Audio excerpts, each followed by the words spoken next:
Good evening, everyone, and welcome to another episode of the Hammer Guy Plays. Tonight we're going to be playing some Asphalt Legends.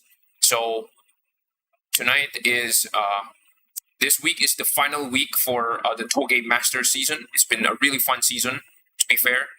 I've now reached approximately 299 cars in the game, which is impressive for somebody who's mostly free to play. I'm not.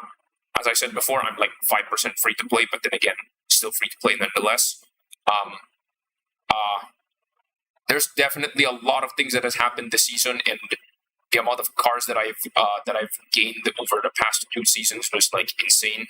So I guess I can't wait for yeah. So definitely a lot of things happened this week. We'll have to unpin this message first. There's definitely a lot of cars. There's definitely a lot of things that happened this week, so we're gonna have to get to that, and I'm gonna have to address it. And for those who do have HDR displays, like if you have like a phone that does have HDR, you might want to consider trying out HDR content on my. You might want to consider trying out HDR content on this stream because I do have HDR enabled for this stream. I'm just not sure if it is gonna display properly. All right, so I'm gonna do my usual round of announcements on my usual feeds, and we're gonna be back. Hopefully, I can be back in 3 minutes. All right.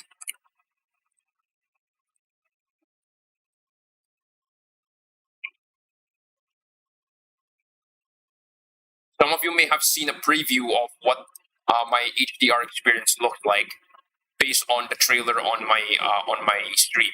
So the thing that you probably saw a while ago, or rather the video that's playing on the video trailer that's playing on this stream is unfortunately not exactly a what is this? It's not the actual video. That's to be sure. But that is like me trying out. That's essentially me trying out the HDR capture on my display. I'm not sure if it actually views properly. If your display is not HDR, then yeah, I'm sorry about that.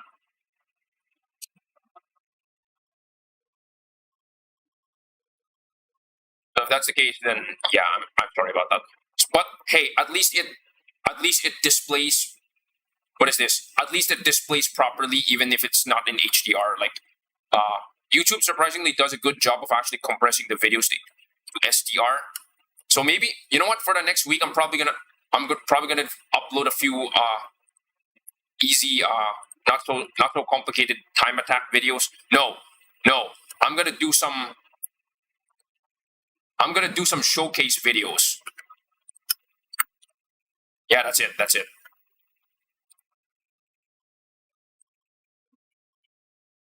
I'm gonna do some showcase videos where I basically tour around the Asphalt location with HDR turned on. I think that's gonna be pretty awesome.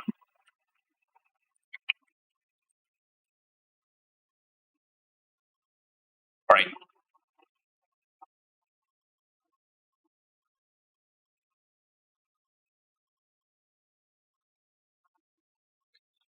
Excuse me.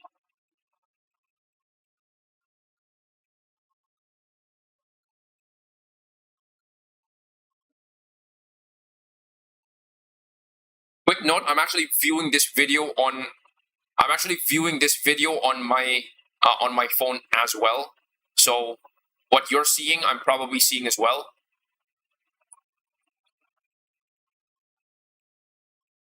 And my lights are unfortunately not fixed yet, so I'm still using this weird emergency light that I'm using. So I'm legitimately going to look like somebody who's in the middle of a power outage. You know what? Let's get on with it. All right. Okay. Yeah, I still look like I'm in the middle of a power outage. So good evening, everyone, and welcome to another episode of the Hammer Guy Plays. Tonight we're going to be playing some Asphalt Legends, and you might also notice that I'm gonna have to get started. We have 39 minutes. Okay, wait, hold on. I'm gonna start the timer right now. So the timer on the bottom right corner of the screen is the timer at the bottom right corner of the screen is actually the timer for when it's the timer at the bottom right corner of the screen is when wait, is that even correct? Okay, I'm gonna have to adjust that later, but for now I'm gonna have to turn off the okay. So I guess we're gonna get into it. Hopefully this one displays properly for you guys. So for again, quick note, we're gonna talk about my new monitor later and my new monitor arm. We're gonna get to that. So as you can see here, yes, this is the Apollo Evo, Apollo Project Evo, or Apollo Evo, which is actually I think I heard it's actually shipping this year, which is interesting. So my new monitor and my new my new monitor and my new monitor arm came a few days ago.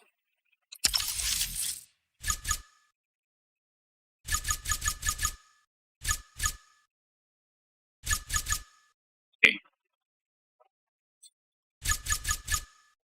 Again, guys, if you guys have HDR displays, like either for your phone or your monitor, chances are you probably do have on your phone. It's gonna look good. For those who don't have HDR, that's completely fine. YouTube does a good job of actually recoloring the videos into SDR. Okay. Hold on. I'm gonna have to start off by doing some daily events.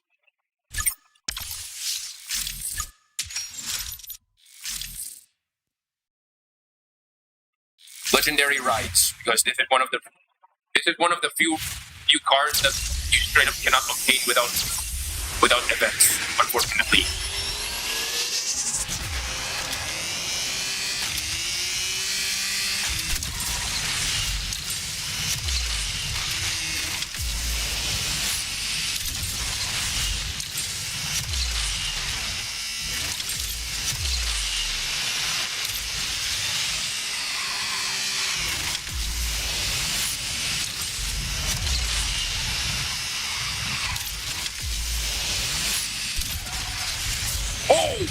Okay. I guess this is flashback to last week when that happened, and I posted a YouTube short about it for some reason.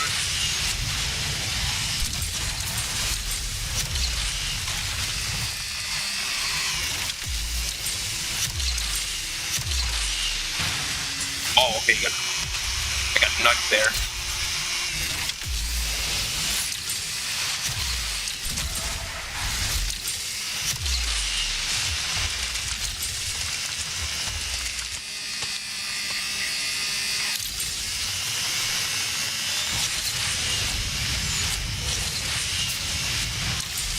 Okay, that was a big jump.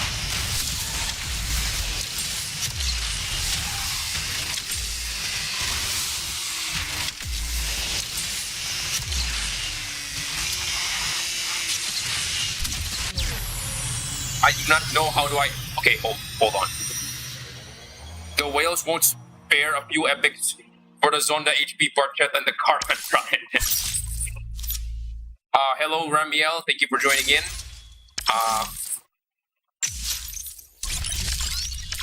Don't worry, I recognize that name from ZZZ. Somebody said for some reason they were like, alien spotted. Why am I in the top 20? Why am I in the top 10%? Look, when you own a car that rarely anybody has, of course it's gonna be this easy to get in the top 10%. Because not many people actually have this car. Now, as of right now, it's been like a bunch of... As of right now, there's been a bunch of events that actually showed up already. Yeah, there's already been a bunch of events that showed up already that actually has this car, so that actually enables you to get this car over the past year. And there's quite a lot. But still, like having a Mac, I'm actually not sure about that.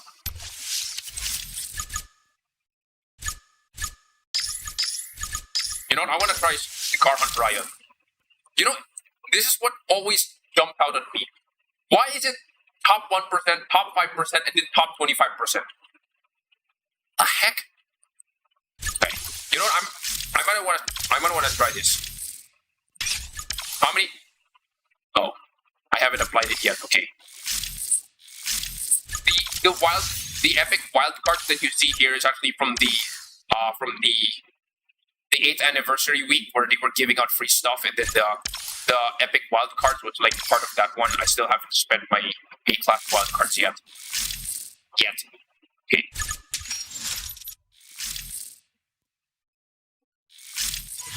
Hashtag whale you not. And of course they put it in Auckland.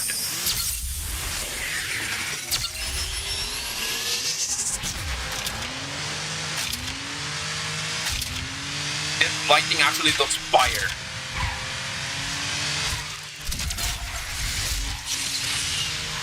And the rain doesn't look artificial in that part.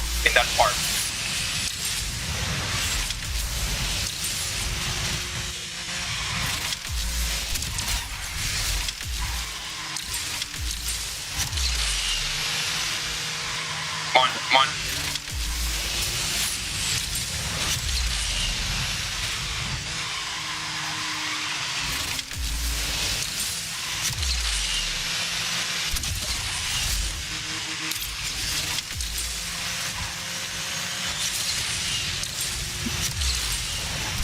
There's a very high chance that the Zonda HP Barchetta is going to be featured again in the Valentine's Day event, because it has always been, because ever since the City of Light season, it has always been featured in a Valentine's Day event for some strange reason. I don't know why.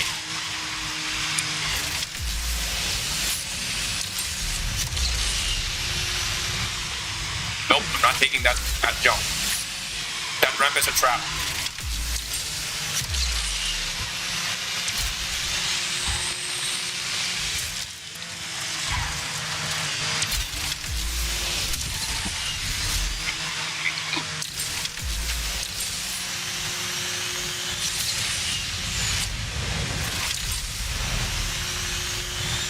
Boom. Okay. Nice. So far, my experience with using this, this new monitor has been great. Obviously, the one that I have been using, seriously, the one that I have been using the most is definitely the high refresh rate. But the HDR feature was like a surprise, because I wasn't expecting it to just, work out of the box. But hey, here we go. I guess here we are. What else am I missing? Okay, you know what? I'm gonna have to. So I'm gonna have to also do the tool check. Am I done with this?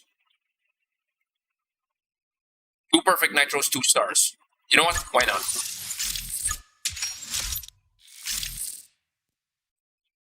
Check 900 Pro. Check.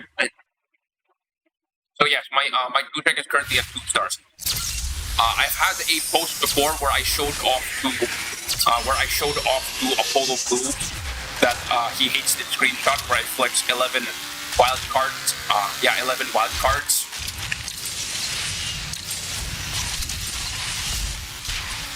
Where I flex my 11 S-Class wild cards for some reason. And he was like, why do you have so many?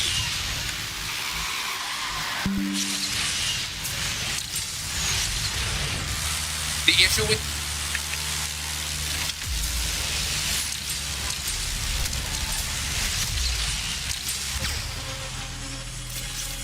I didn't get it, did I? I didn't. I need to do 2 perfect nitros and I couldn't do 2 perfect nitros. Darn. Okay. Here's the thing. when I unlocked the TS900 and I finished this event, like I already completed all of the conditions that I can reasonably complete. Like over here. This is the farthest I can go. I got the X3. Alright? I'm not sure how you pronounce that. Either way, I'm gonna learn how to pronounce that for now, but either way, hello. Thank you for joining in. What was I saying? Oh yeah. I had a massive stash of S-Class 1-star wildcards. And people are asking why am I hoarding it so much. Here's the problem. Before Korean spring season, look at this. Okay, look at this. Here's an example, the GT Hispano. There are many cars that appeared after post-launch that doesn't start with 60 blueprints. That isn't the Batista. Okay? So after, not the Batista, but after the Sian, okay? After the Sian was introduced, and sometime after the Batista was introduced, I don't know when, but the Batista is like the only car that I know that starts at 60. The required blueprint start at 60 to unlock the car, but the total amount of cards that you need is like 300. But sometime after that, before Korean spring season, many cars, to make it like a little more reasonably easier to start up, the unlock requirement is like 85. So there are so many cars here that are blueprint unlocks that I don't own, that are usually somewhere around the 60 range. And again, remember, I'm a mostly free-to-play player, with the exception of the random scenario or random oddball scenario where I buy the Legend Pass for that season. Okay, look at that. Many of my cars that are currently locked, that are blueprint unlockable, are like somewhere around the 65 range or 68 range. When are you gonna come back, Dion? Are there any blueprint unlock cars? Oh yeah, there's the Aurora Tour. They're somewhere around the 60 range. By the time that these cars get featured again, there's a very high chance that I'm going to automatically get 2 stars. Do you own the Jesco Absolute? Answer is no. None of the King cars I own. So I might have said at the beginning that I am a sometimes pay-to-win player, and I even said it in my garage tour. You can look that up while you're not watching this stream. That's completely fine. I own none of the King cars of this game. None of it. The only reason why I have pay-to-win cars is because they got included in Legend Pass. Because more often than not, Legend Pass are like they're really great for value, based on what you're getting. And I also don't own the Jesco. If this gets featured in next season's Burst of Speed, that's gonna be incredible. But on average, majority, by just simply playing the events, you can get like this much blueprints. So because of this incredibly high requirement, they changed it in such a way that if you earn 65 blueprints, you automatically get a 2-star car. So many cars they require 85 blueprints to unlock versus the TS900.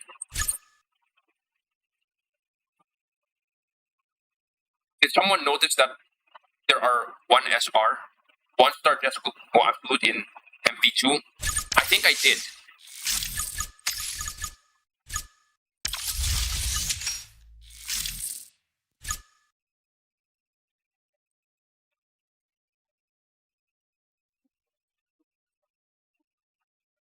Don't tell me you have to go way over here. It's not featured right now. The Jesco is currently not featured in multiplayer right now. However, I noticed most of these cars are like cars that were featured in the past 2 seasons. sorry, this season and the season before, which is kind of weird. I don't know why the Ultima is actually featured here for some reason. So that's why the Cerbera is here. Official tag, hello, thank you for joining in. I've seen you in some of my posts before. Some of my shorts before. Thank you for joining in. So a lot of these cars are actually So what was I saying? With the 85, oh, there's also the Bentley Speed 8. With an 85 blueprint requirement to unlock the car, it is like incredibly difficult for a lot of people to actually unlock the car.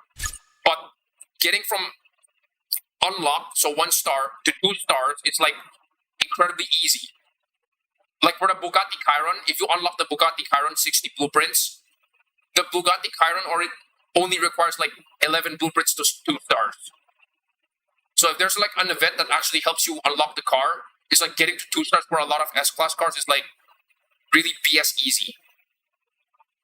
And likewise, many events, many special events that actually help you unlock these cars, like for example, the 2-Shek 900.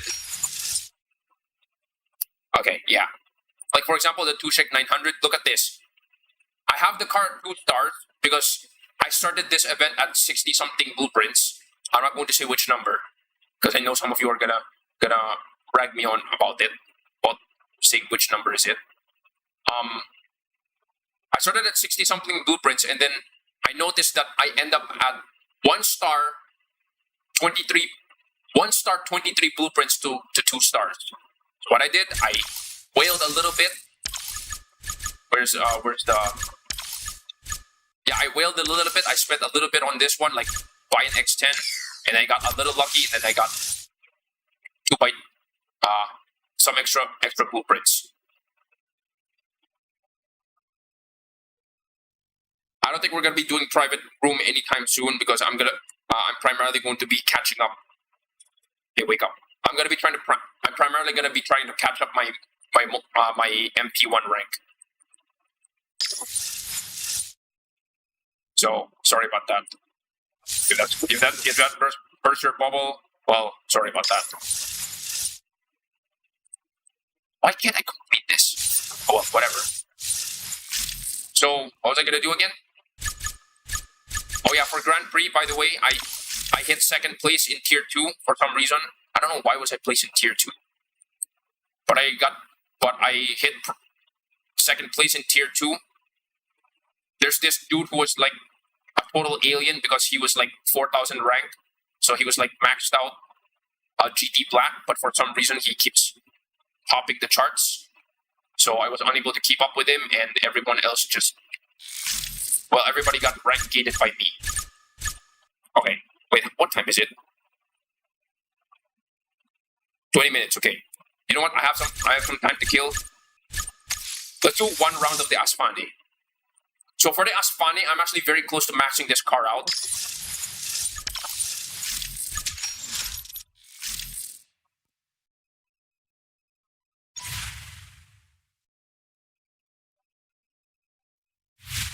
So, important question.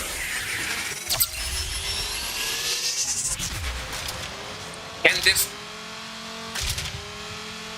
this stage be played exclusively in touch drive? Answer is yes.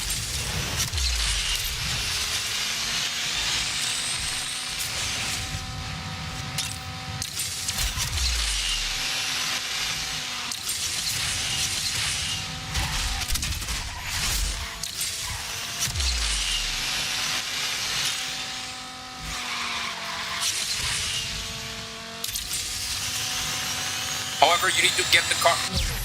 Okay. This is like cutting it really close. 35 seconds, 0.4. Okay. Yeah, that's like cutting it really close. Look at this. Even for those people who don't have access to ads, you're gonna get like big amounts of money from this event using the X2 pack because it gives like 10,000.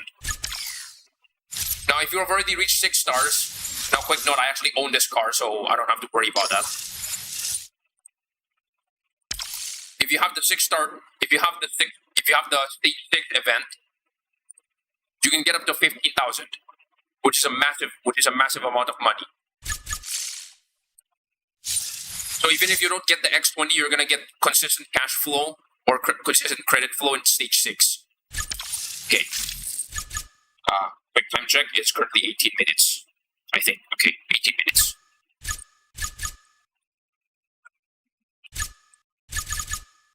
Am I missing something? You know what? While I spend like 20 minutes remaining, I'm gonna have to. Is it Unbreakable drive? No. Hold on.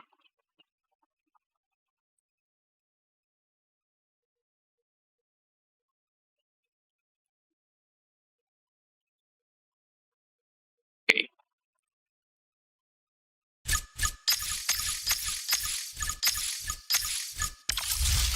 I actually have not played Turbo Squad. Oh my god. I was so hyper-focused on... I think I was so hyper-focused on... What's he available? Good to see you.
Got them 6 tons there.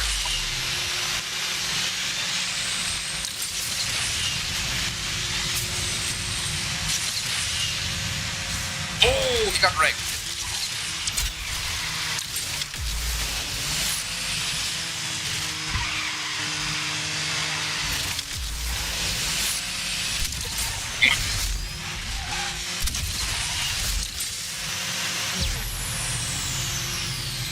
Okay.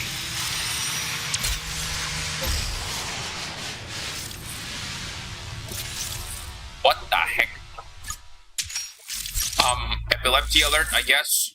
Sorry about that.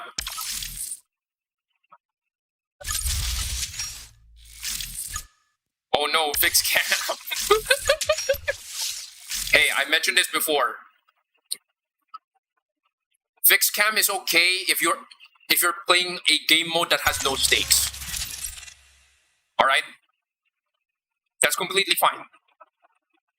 I would not recommend playing this in classic MP1. If your goal is fun, or if you're trying to time attack Osaka, or if you're trying to time attack Osaka or Auckland, Fix is actually a good. Wait, if you're trying to time attack Osaka, Auckland, or you're using drift mode, or you're in deep drift, you'd be surprised how good is Fixed camera. And Fixed camera is actually pretty good when you have unlimited shockwave, like in slipstream.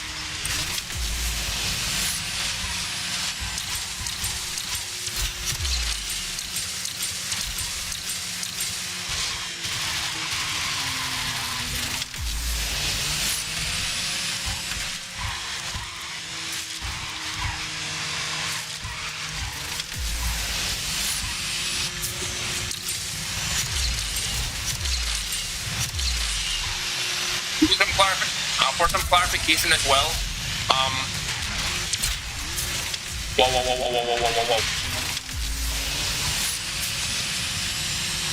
whoa. Whoa, whoa, whoa, whoa, whoa, whoa, whoa, whoa, whoa, whoa.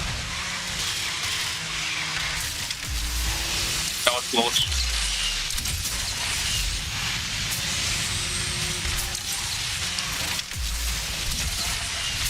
Okay.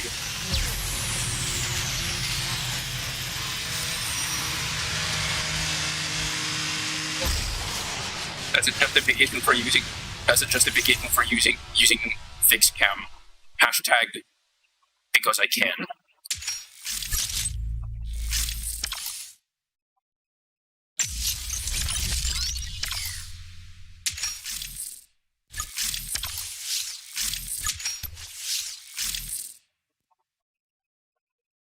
So, based on the decal, I guess you guys can already. Oh boy, Singapore. This is gonna be fun.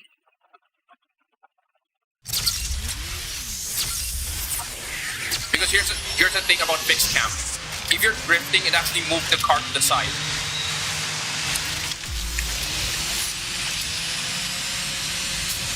It moves the position of the car relative to the camera to the off to the side, giving you a better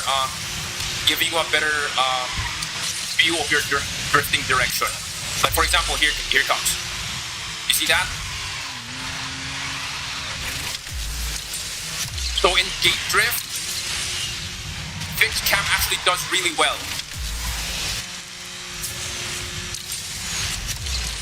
Oh, okay, he got wrecked.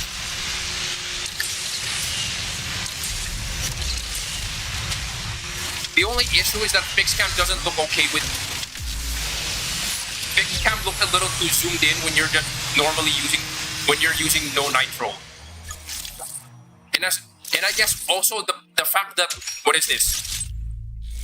The fact that the zoom distance on the camera changes wildly as you speed up, depending on the nitro usage.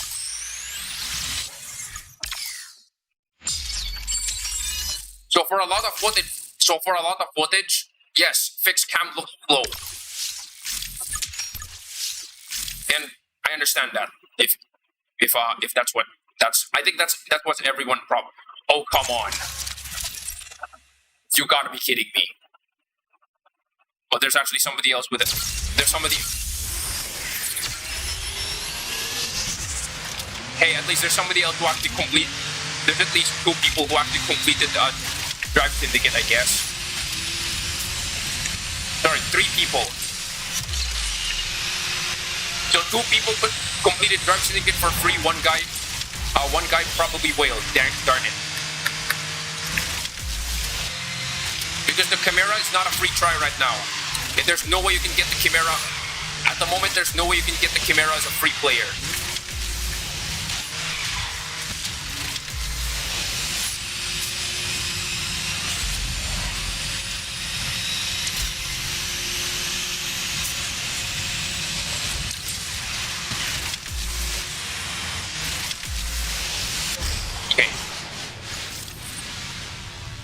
Hair? Okay, I don't get it.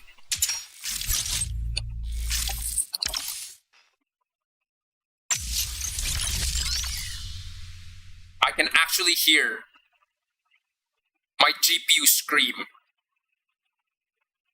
So for context, I actually bought an upgrade to my current monitor. My previous monitor is currently boxed up at the moment. Fixed cam does help in drifting. It shows how close you are to the wall when you're turning into those. And pretty the best sense of speed in game as well. Perfect nitro especially speed things up. Same map. Yes. But again, the problem with a fixed cam is, I guess, its consistency. Because the FOV, the field of view, essentially changes wildly depending on what you're doing. And considering that the pro level driving in this game involves a lot of either involves a lot of drifting, a lot of spinning, a lot of barrel rolls and whatever. All of that within a span of 10 seconds. Fixed camera is guaranteed to basically cause you some amount of motion sickness for some people. And again, as I said before, if your car is if you're using a very nitro-starved car, you're going to be using either normal nitro or no nitro most of the time. It's going to look slow.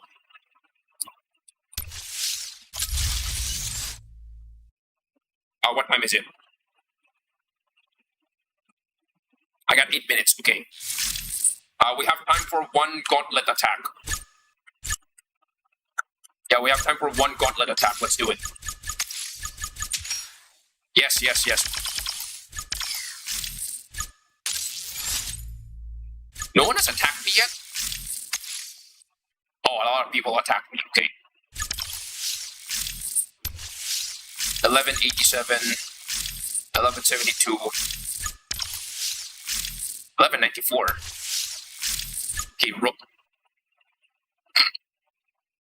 DXT. You're gonna be up first for now. Some cars take it better too. Yes. The one that gives you the fakest sense of speed, in my honest opinion. Oh wait, I have not. Okay. The camera view that gives you the fakest sense of speed is close, because it doesn't matter how fast your car is. If you just hit shockwave on the KTM crossbow, which is the slowest car in the game. A few gauntlet sessions ago, no gauntlet attack came forward. Yes, yeah, I was aware of that. So there were so many people who were like in the top 200, and they were already in elite league, or rather in the elite rank. But when the revenge attacks came in, it threw everyone back down. That was so brutal. Okay, anyway. So people who usually use the revenge system to sandbag could not sandbag. Alright. Number part. Actually, no, it wasn't few gauntlet seasons ago. It was literally the previous gauntlet. Okay. What's my best car for Napa Park? Oh, you know what? I should bring in my new track feed. The Batista. People keep bad mouthing the Batista because of how slow this car is. Because it's like one of the few S-Class cars that are like slower than 400 kph. Gauntlet came in, and then Gauntlet came in. Look at that acceleration. I wouldn't say this is like a S-Class Vanda. It's more like an S-Class Elise. Roman Pyrodes.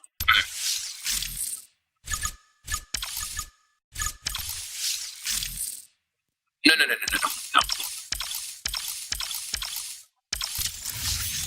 Wait, why am I upgrading this?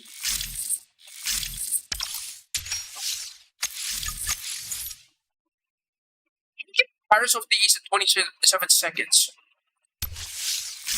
You know what? Sorry, you're going down.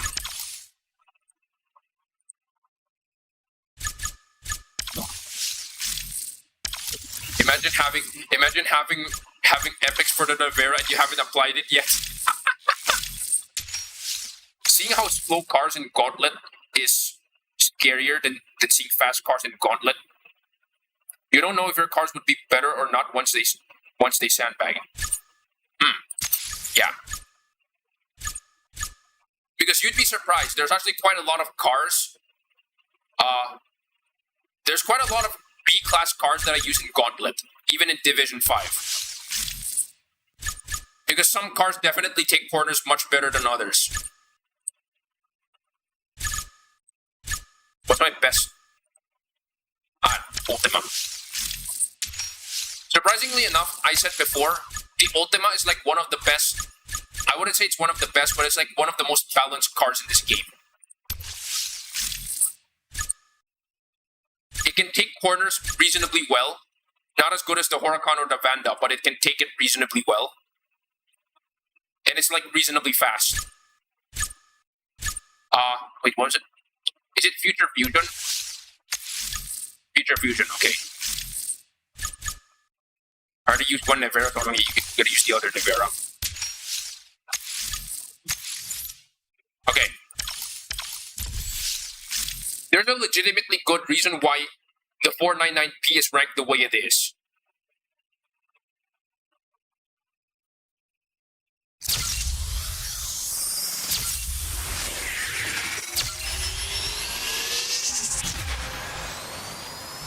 Steadicam.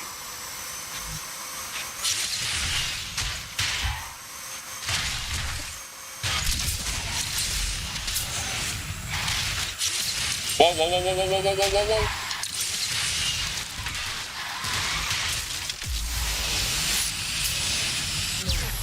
Okay. So, that could be better. My average time is around 21.4, I think, with the per score. Yeah, my average time is around 21.4 with the per score, but okay. The Ultima is pretty balanced. The Ital design has so much float as well. That's one of my best B-class cars I own and use in Gauntlet. Oh, okay. So basically, I run through the entire Gauntlet and then list all of my lap times. If I don't know what to use Ultima, it's always like that.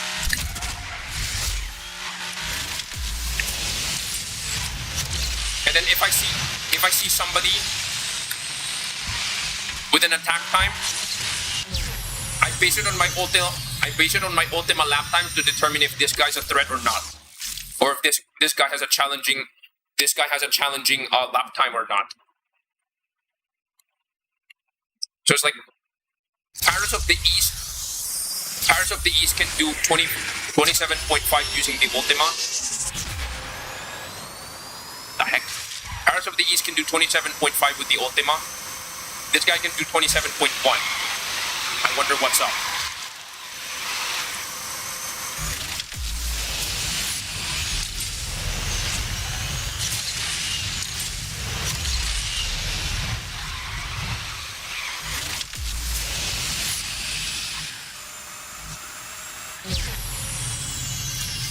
By a hair.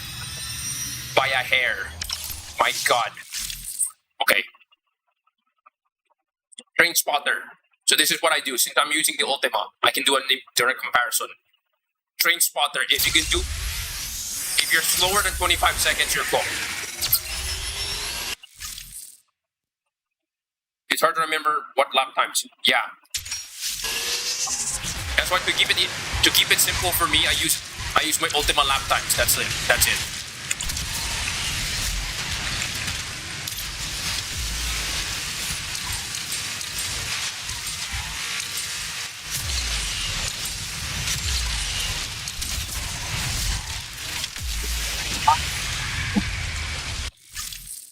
That's gonna hurt.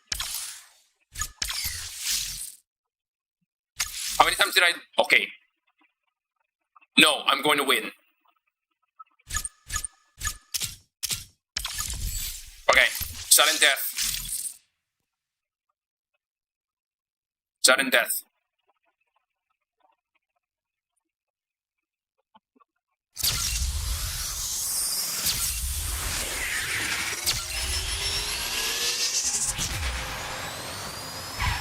I have a very high chance of winning unless something bad happens.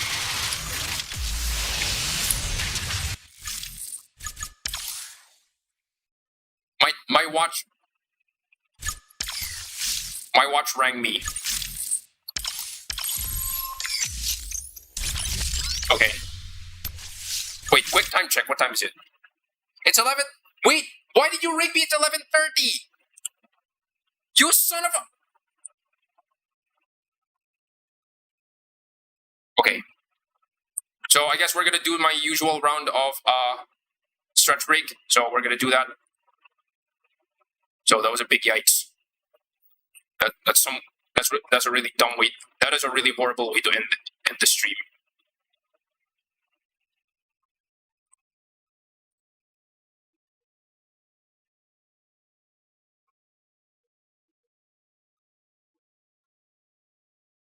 Okay, so 35 subscribers.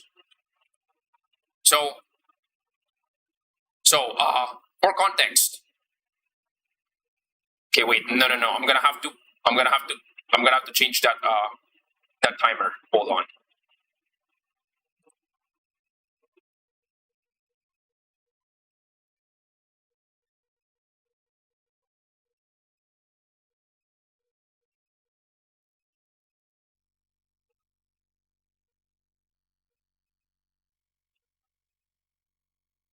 Is this the one? I set it to 8:15. 0 hours. Sorry about that. Okay. Okay. So for those who are not familiar with my stream, typically I would do a stretch break. Wait, hold on a minute.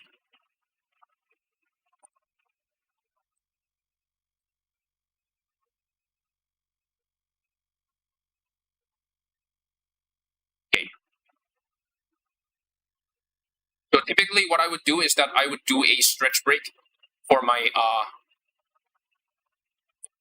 I would do a stretch break every 40 minutes, and this is to help my overstimulation of playing literally any game. If you guys find this boring, that's completely okay. You can come back in maybe 2 minutes where I address the subscribers. So you guys can make me do jumping jacks by subscribing to this channel, and so every stretch break there's gonna be that. So for every new subscriber, I'm going to be doing 10 jumping jacks, and for every new like, I'm going to be doing 10 counts of run in place. Sorry, 5 counts of run in place. So we're going to be doing that right now.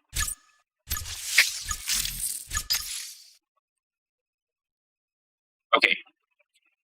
So we're going to be doing jumping jacks. Maybe in the future when I get monetized, hopefully, I'm probably going to open up my monetization for. I'm gonna have to open my stretch break options to include like more exercises. I don't know. Squats. Sorry. I got squats right now. Yeah, maybe squats is good. It's 1:30 a.m. You're doing jumping jacks now. Yes. So don't worry about it. 10 jumping jacks. Yeah, 10. We're going to be doing 60 jumping jacks. So for those who are not familiar with my stream as well, this is a 10-pound weight, or 4.5 kilograms for those who are not in America, I guess. For me, surprisingly enough, I use both measurements. So, okay. So 60 jumping jacks. Let's go. 1, 2, 3, 4, 5, 6, 7, 8, 9, 10, 9, 8, 7, 6, 5, 4, 3, 2, 1, 20, 1, 2, 3, 4, 5, 6, 7, 8, 9, 30, 9, 8, 7, 6, 5, 4, 3, 2, 1, 40, 1, 2, 3, 4, 5, 6, 7, 8, 9, 50, 9, 8, 7, 6, 5, 4, 3, 2, 1, 60. Tommy Van, thank you for joining in. I just finished going to the gym today. Nice. It's great. Okay. How many likes do I have? 5 likes. Okay. So 5 times 25. 5 times 5 is 25. Okay. 1, 2, 3, 4, 5, 6, 7, 8, 9, 10, 9, 8, 7, 6, 5, 4, 3, 2, 1, 20, 1, 2, 3, 4, 5. Okay.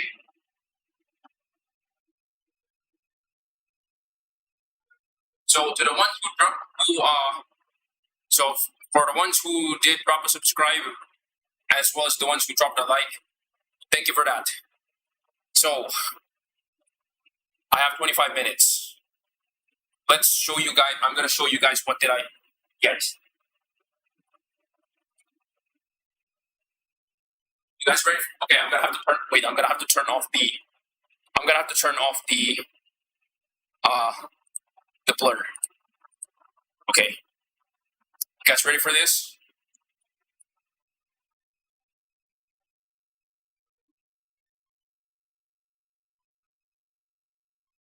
Wait.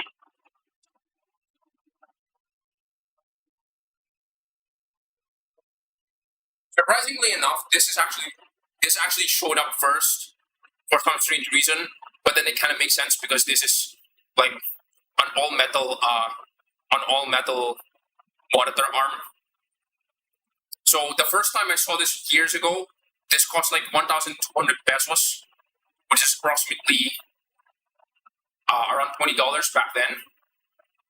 Give or take, it was like, yeah, give or take, it was like, this is like $20 back then.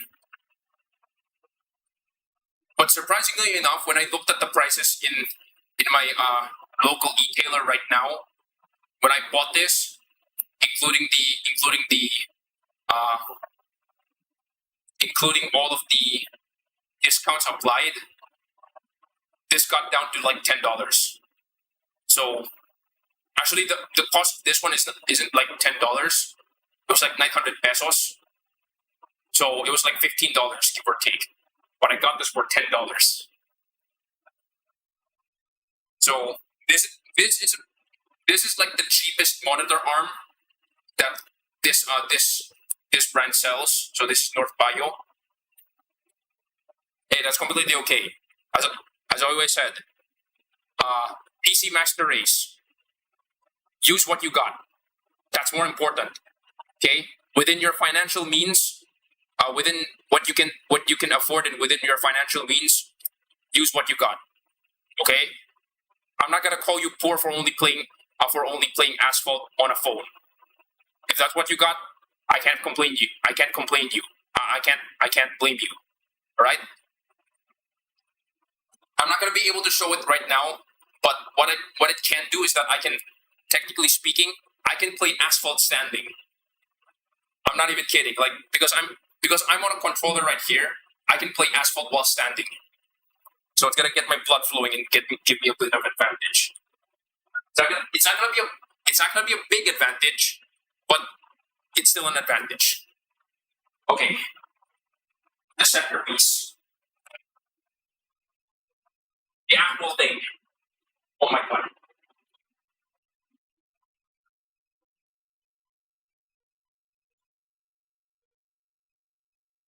Do I have something taller? I don't have something taller. You know what? Let's just go with it. The reason why it's heavy is actually because I put my old monitor in here. Okay. So yeah, this one is my new monitor. This is the box that came in for my new monitor. The selling point, the major selling point, all right?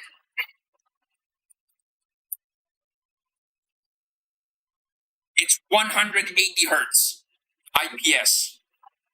This is the major selling point of this monitor. So you'd be surprised. There are many things in tech right now that are getting really expensive. Like for example, Google's new Pixel phones is like they suddenly jumped up a little bit in price because of the Rampocalypse, unfortunately. But you'd be surprised if you're going to go to your local e-tailer right now and then look at all of the displays, like all of the monitors that are like in the $100 range, or in my case around the 5,000 peso range. This is like one of the few things in tech that right now that you can actually get an upgrade for a reasonable price. So my shopping budget was 5,000 pesos, which is somewhere around, I would say around $90, right? The refresh rate that was advertised in that monitor was 144 hertz. So my target was 120 hertz or 144 hertz, whichever the brand actually prioritizes. So it's 144 hertz. I had an option, a ViewSonic one, like this one. Hey, get off. A ViewSonic one or an MSI one. Both of them are 120 hertz, bare minimum. Which, by the way, 120 hertz is actually standard right now. because you'd be surprised. Many budget phones right now, including mine, I bought mine for like $100. It's like 120 hertz. So, like even the budget phones can have 120 hertz displays. Makes sense. But it lacks a lot of things. Number one, it doesn't use DisplayPort. And number two, it doesn't have variable refresh rate. Or at least it does have variable refresh rate, but because I'm using an NVIDIA display, it kind of doesn't support variable refresh rate on the HDMI connector that it has. Because the HDMI connector that it has is like 1.4, around 1.4, version 1.4, right? HDMI 2.0 has a lot of things that are in common with DisplayPort, but there's so many, but here's the problem. So many monitors don't support HDMI 2.0, which is really dumb. So, okay. I said to myself, let's take one step backwards so that we can go 2 steps forward. What if I increase my budget to 6,000 pesos? So instead of 5,000 pesos, I go 6,000 pesos. I got this monitor. It has 180 hertz, which actually I'm actually having a hard time running this display, but hey, it's better to have it, okay? It has 180 hertz. So 180 hertz. It has HDR10, and it uses DisplayPort. Honestly, it was like 6,000 pesos retail, but when the sale day came, one item left. I bought it. But I didn't buy it for 6,000 pesos. I bought it for 4,500 pesos.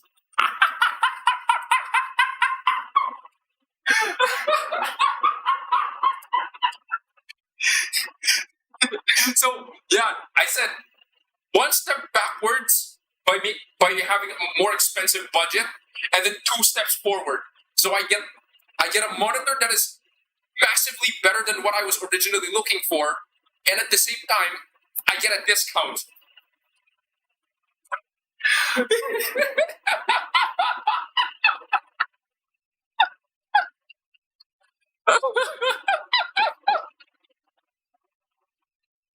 And surprisingly enough, at the moment, yeah.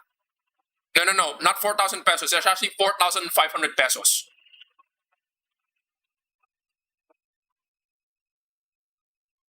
Yeah, 4,500 pesos. So from 6,000 pesos, it goes down to 4,500 pesos. The exact number, you guys can jump to my my YouTube community post.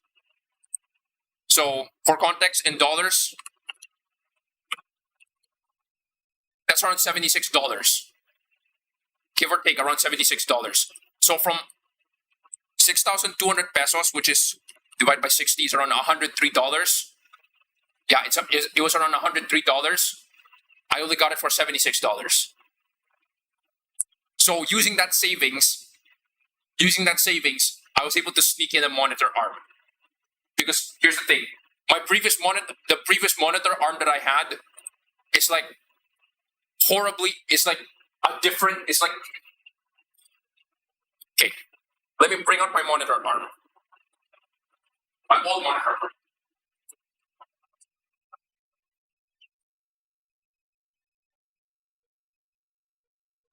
I'm gonna use this monitor arm. Don't get me wrong. So this is the basic monitor arm that you can buy for $20. The mechanism for height, so it goes like this. The mechanism for height adjust is like this. So what you have to do is that you have to tighten this screw using an Allen key. At least it comes with an Allen key, which is good. You need to tighten this screw to make it go up and down. But immediately, if you know your physics right, you're putting a 2-kilogram monitor on this end. So because of that, no matter how much you tighten the base, it is going to sag. Like it's going to sag like a little bit. Like not enough that it's going to be a concern, but it's going to sag nonetheless. I put it upside down.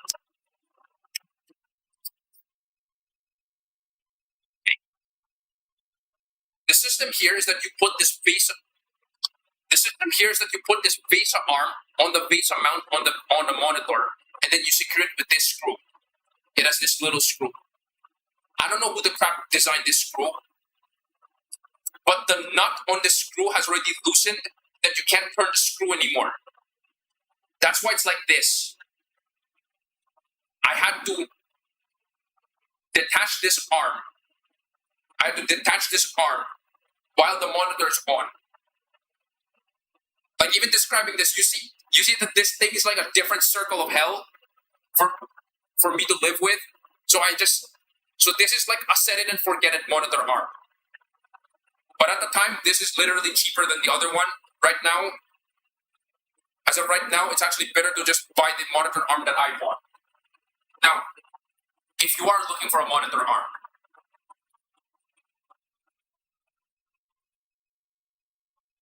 I have to read this back.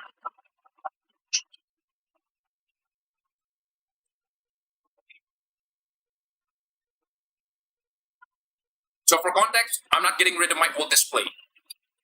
It's still going to be used. God, there's a lot of dirty stuff that I touched. First one.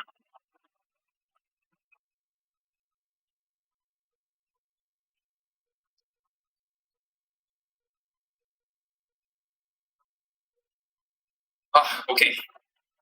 I'm literally just passing the time so that I can get to 13 minutes so that we can watch the stream. But you know what? Let's say 12 minutes.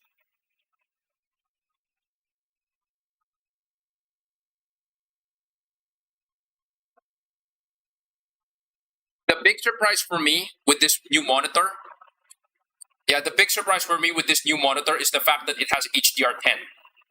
So I never really experienced HDR. So for those guys who currently have any HDR compatible display, like, chances are, according to Linus Tech Tips, they said 80% of people who watch their channel, or 80% of the people who actually watch their channel are viewing it on an HDR capable display. You'd be surprised. The reason? Most people have phones. Shri Vardan Gamer, hello, thank you for joining in. Okay. I guess, yes. Don't worry. I have this timer. Don't worry about it. If you want, you can go back 20 minutes ranting about my new display, or rather showing off my new display, or at least the box. I'm currently using my new display right now, and I think my controller is disconnected. Okay. So I guess for now we're gonna be done ranting about my new display. So yeah, a quick reminder: this stream is HDR enabled. If you have a display that supports HDR, you can watch this stream in HDR. And if you don't, that's still fine, because it still works either way. So we're gonna jump back to the game.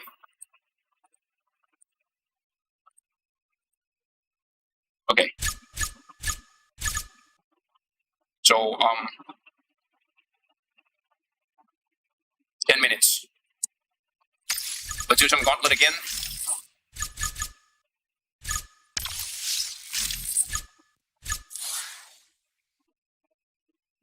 Okay.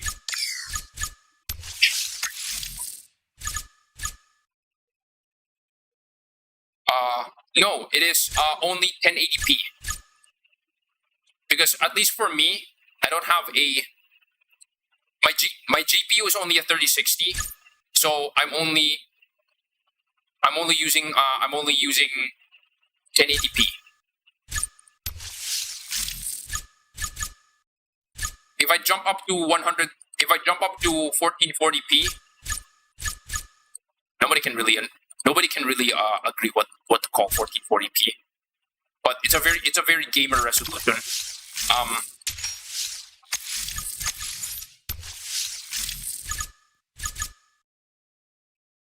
If I jump to 1440p, there's a very high chance that I'm gonna have to dumb down the resolution.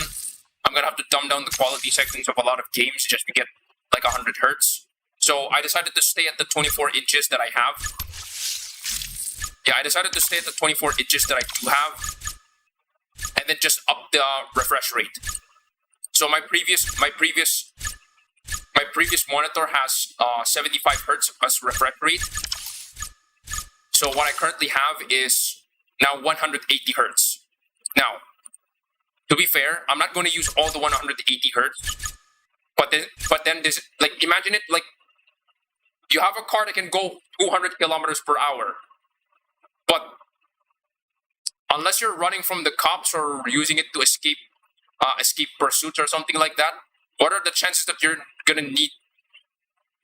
When is that gonna matter for you? Like, unless you're the kind of person who's like running the highway like every single day, and even in the highway there's a speed limit. Like, if you're running from the cops, that might matter for you. But let's assume that you're a law-abiding citizen and you don't that doesn't really matter to you. So, do you need to care about the 200 kilometer per hour speed cap? Right?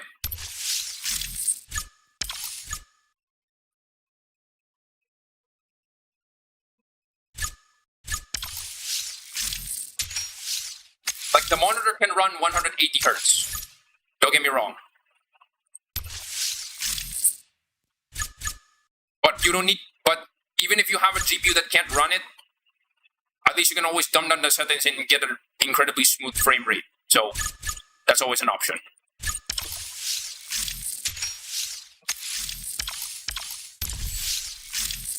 So 180 hertz and then 1 milliseconds of response. I'm super happy. I will watch Nox Fury for his original music. Yes.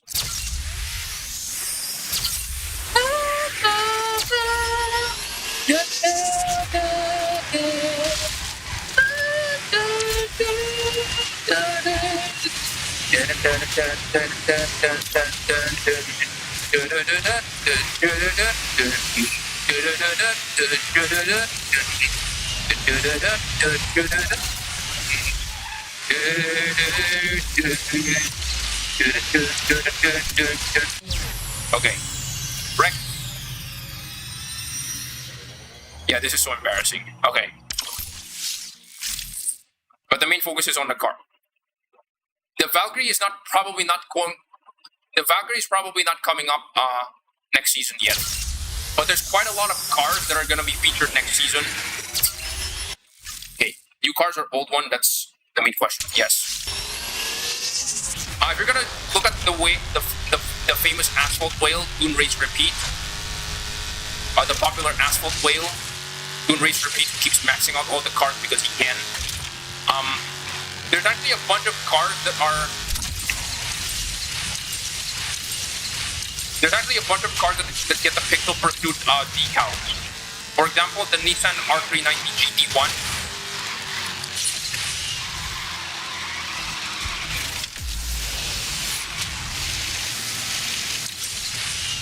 Darn, I'm not fast enough. Well, Rick Short, thank you for joining in. This looks like a horrible idea. I immediately regret this decision.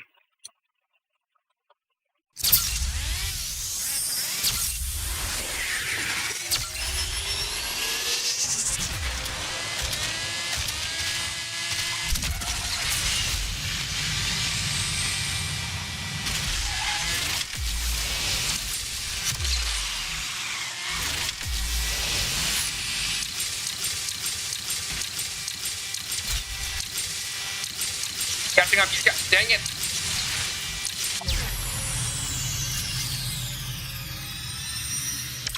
Yeah, you know what? I'm just gonna take the honorable defeat. I'm just gonna try to beat these last two cars. Oh well, too bad.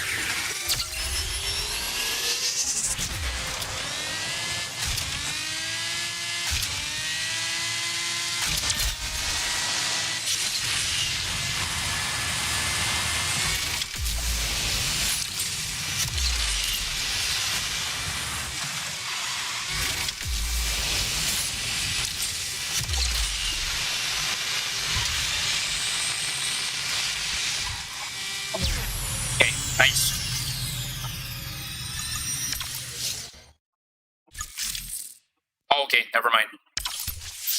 It's hairpin sprint, okay? My reference time for hairpin sprint is 27 seconds with the Ultima. But if I use the Nivera time attack, it's probably going to be like 26 point something. Like really fast 26 seconds. I mean, this car is definitely faster than the Bird Fort.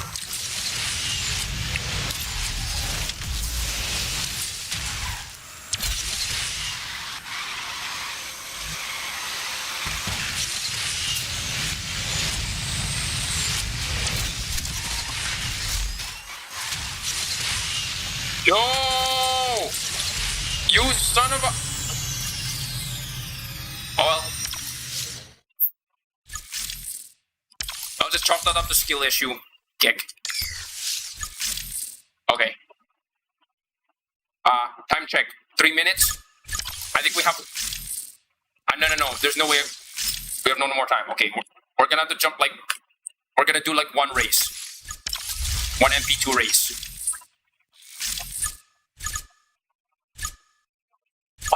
Why was the Ultima featured this season for some reason? I don't know why. So weird. Okay. Hello, Fenrir. For those who are not familiar, by the way, especially those who are not familiar with English, and I won't blame you. A Lycan is... The word Lycan is based on Lycan with a C, which is based on wolf. It's actually based on it's based on wolf. Fenrir is the dog of Ragnarok. In Norse mythology, would bring about Ragnarok, who is one of the sons of Loki.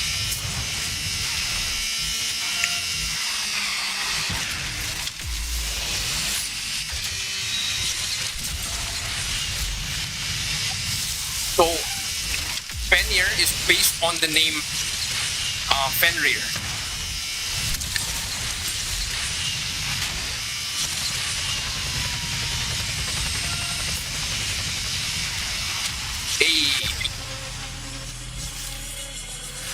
So in both cases, both the name Lycan and both the name Lycan and Fenrir. So Lycan is a wolf. Fenrir is also a wolf. So you guys know what W motors stand for. Literally stands for Wolf Motors. Like literally, not even hiding it. Okay, 2 minutes. I guess I can sneak in one more race.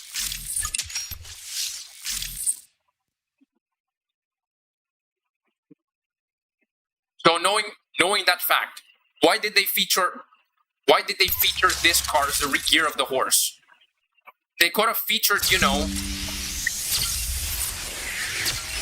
could have featured, I don't know, the Lamborghini Fenomeno, which is the Japanese race horse. Nothing to do with Uma Musume. Okay.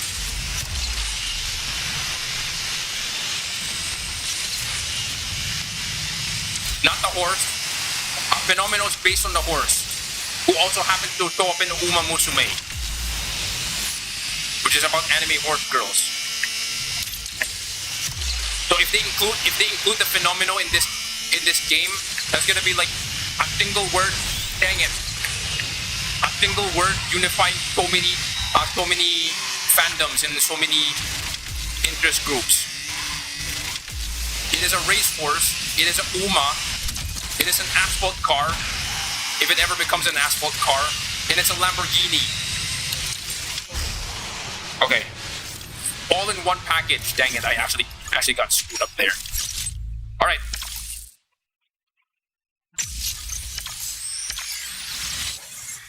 Okay, so I'm gonna have to jump.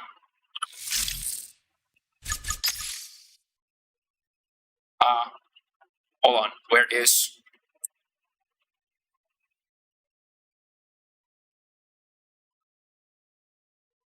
Madus.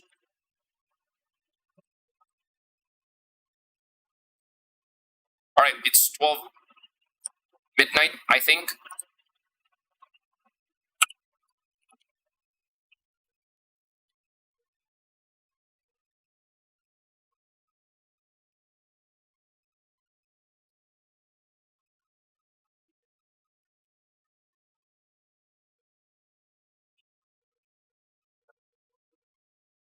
Okay, hold on.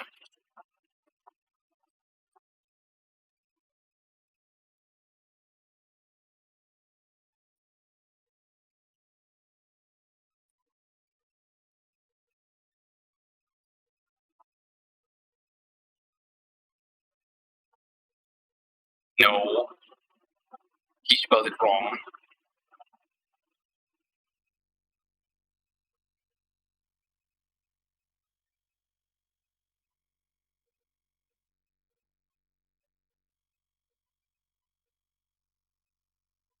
Where is it?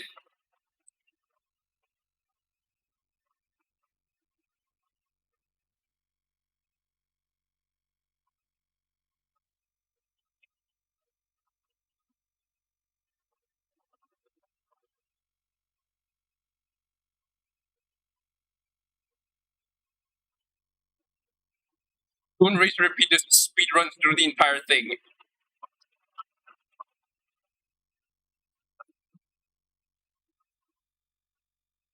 Okay.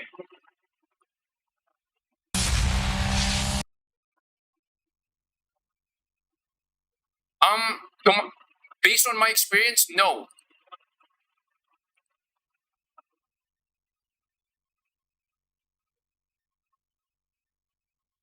Alright.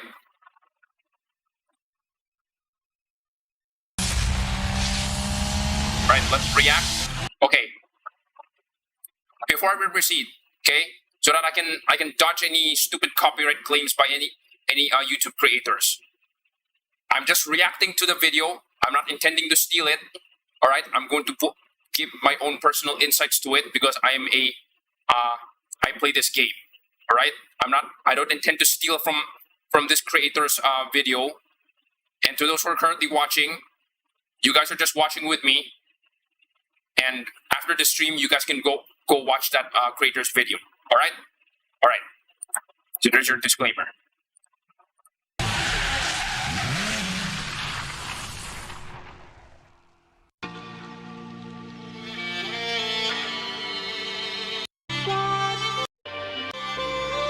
New cars. So I think the Lucid Air Sapphire is now showing up. I think this one is the new Class C King. The 718 Cayman gets a... Yeah, the 718 Cayman gets a massive speed boost, and it's currently now, I think, an Elite Class B car. Yeah. Actually, now that I think about it, I think this is one of the rare cases where they finally add like a new... They add like a new... What is this? This is a car that straight up is based on an existing car, and they just put a pre-installed decal. Yeah. So like the 935 Dragon Force edition, right? So this is basically that, and it's yet another port. And of course, again, it's the Ayla 60. Ultimate Pass car, no info yet. Ultimate Pass key, no info yet. Spotlight, Pac-Man. Alright. Featuring the Griffith, the R390, the Hosaria 33. 718.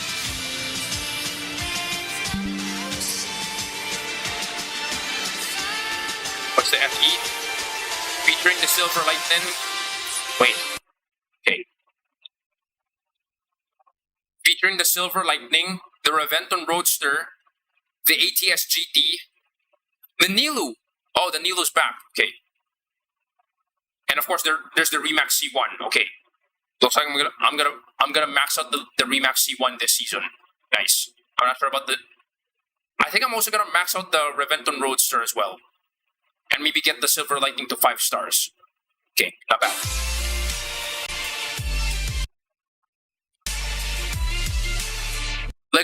Sport.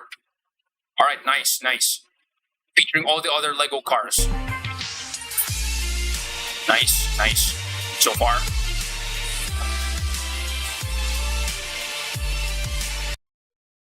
LC750. Holy crap. Okay. Wait, hold on. You got the Devo. You got the Aglaya. You got the Spider. And then you got the Agera. These cars are all SE. These cars are all SE exclusive cars. It's a good thing I have it, but this event is not free to play friendly. I think.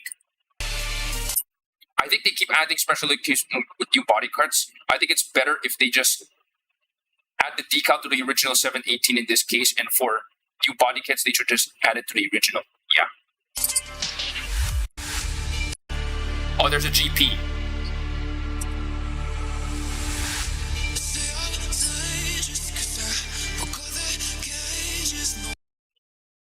The Lucid Air Sapphire is the GP car.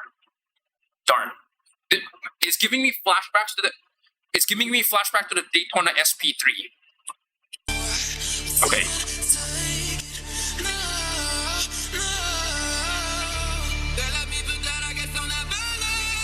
Essenza SCP-12. Okay. So I have this car. So I have this car maxed already from a previous special event. Special hunt. All of these cars I already own.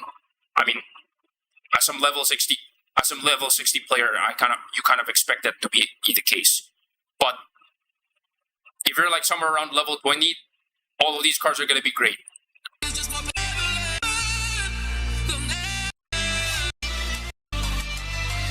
Okay, we got Class D Targa, the Arash AF10, and then the Alfieri. Oh wait, there's 3 car hunts? That's a surprise. Okay, GLE. We got the Ferrari, the Chixie Festival GLE featuring the 3 Ferraris. We have the FV Sorpasso. We have the Koenigsegg CCXR. The same for the Grand Sport Corvette. They should have just added decals to the original car, and then new body kits, and then just add them as one of the options for the body kits.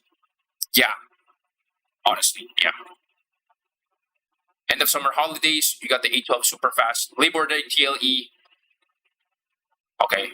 Oh, Chrysler ME412. Okay. Viva Mexico, Pojo Onyx. What's with the Star Hunt and the Epic Hunt? There's already the Egoista TLE. What do you need this for? Okay. There's going to be patch notes. We know we had a rocky start with the Gauntlet last season, but don't worry. There will be no changes in rewards or in the shop.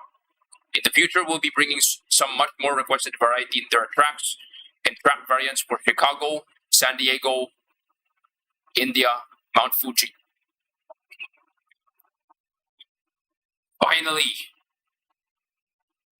Finally, there's more track variants.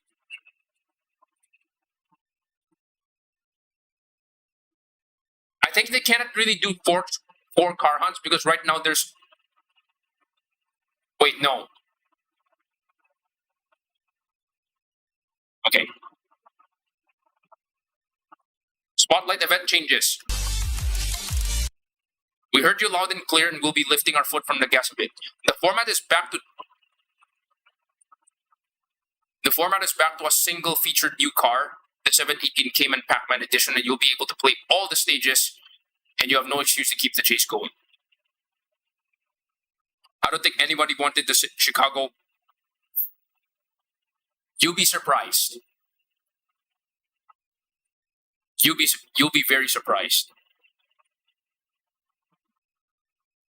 Chicago is. This is one of the rare cases where the BMW CSL, the BMW Homage 3.0 CSL is going to shine,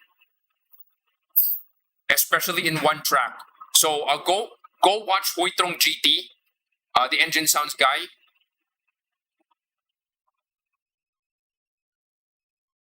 I have to say, the 30-second tracks on the new tracks are actually pretty challenging. It's a little bit of a shame that they didn't feature it recently.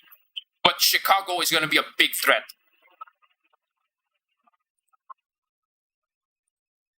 We'll be buffing the Legend Pass. The upcoming season, the pass will include an extra 2,500,000 credits to claim, 1 million in Tier 1, and 1,500,000 credits to claim in Tier 25 of the Premium track. Alright? This season, Blueprint rewards will be dedicated to the new Port 718 Cayman Pac-Man edition to help it even further into the Spotlight event. No. Okay, wait. Our Legends on consoles will now see their ad bonus ticket limits increase from 8 to 12.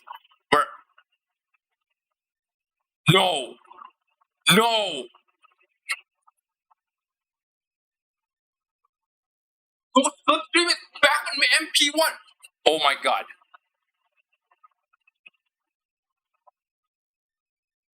The current per sport, the Lego per sport, which is 2 blueprints are unlocked, alright? Go slipstream multiplayer is gonna be back in MP1. Oh my god. Oh my god. Okay. Multiplier reward bar. We're giving multiplayer milestone rewards a boost this season. The total credits obtainable through multiplayer milestones are increasing from 2 million to 3.5 million credits. Players with the multiplayer bonus pass will earn an additional 3,500,000 credits. This means players who progress through the multiplayer leagues can now earn up to 7 million credits per multiplayer with the multiplayer bonus pass. Damn. Okay.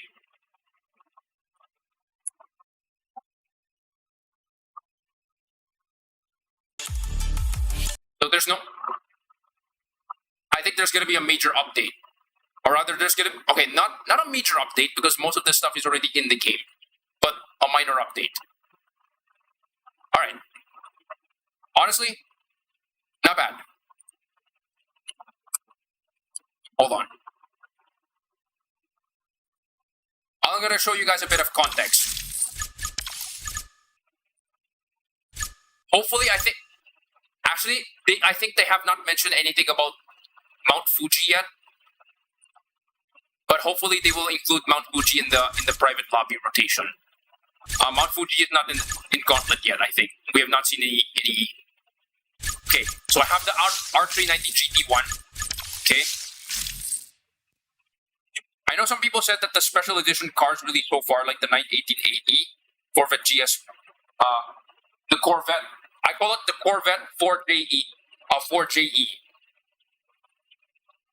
The Cayman Pack edition are just buff original cars with original body kits. Okay, here's the thing. The Corvette 4JE used the same set of body kits from the regular Corvette Grand Sport. They just had like a pre-installed decal. Alright, so this is the R390, the Nissan R390. Look at this. It's already there.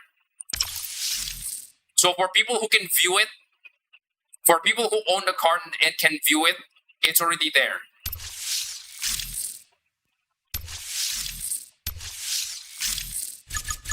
And likewise, I think I'm gonna be able to get some epics for this car so that I can hold it.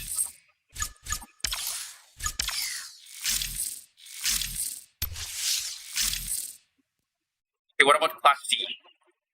Oh yeah, I didn't realize that the Lucid Air Sapphire is actually way up here.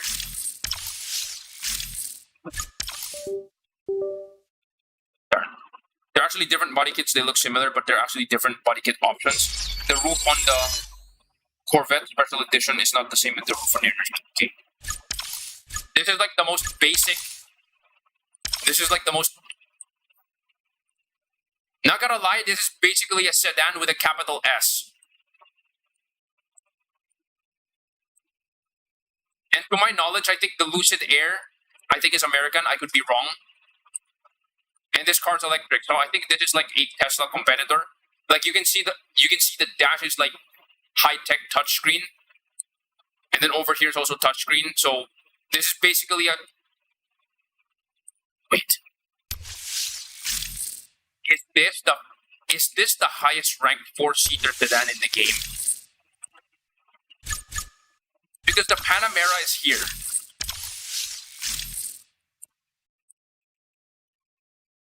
Like before the Lucid Air Sapphire, I think this is the fastest 4-seater car in the game. Is the Lucid Air Sapphire the new fastest 4-seater car in the game? I could be very wrong. Like 4-door, 4-seater car. Most of the cars after this are all coupes. By the way, coupes mean 2-door. I could be wrong.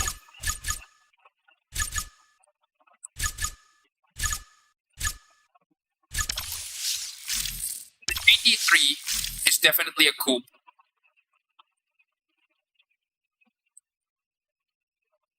It has space for 2 extra seats at the back, but it's not exactly ideal. I've ridden in a coupe before. Your 12 Cylindri. This is also another coupe. No, it's not a coupe. So fastest 4-seater car, not really, because there's a lot of cars that are coupes. No. This is the fastest. Darn it. I got yoinked. What about the Panther? No, there's no way the Panther's a 4-seater car. The Panther's not a 4-seater car.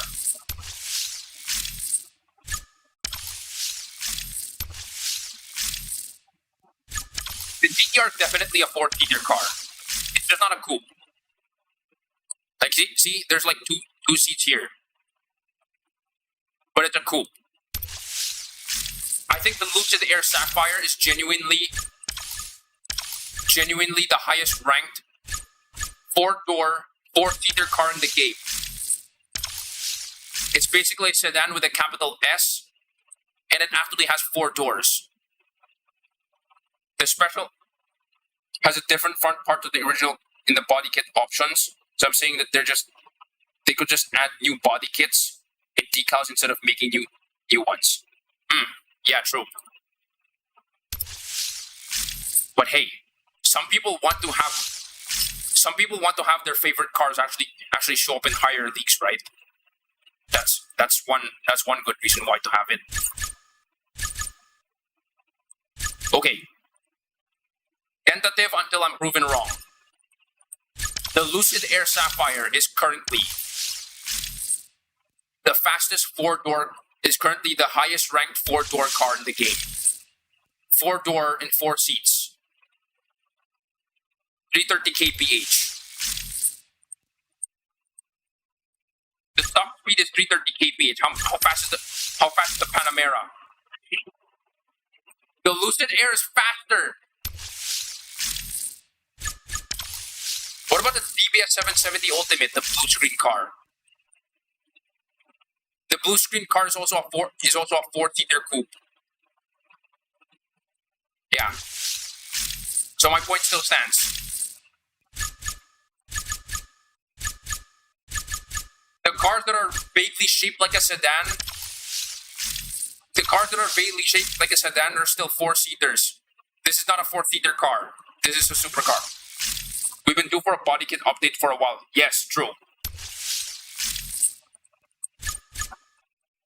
They added like a few at the very beginning, like after the global release, and then we just never got any more.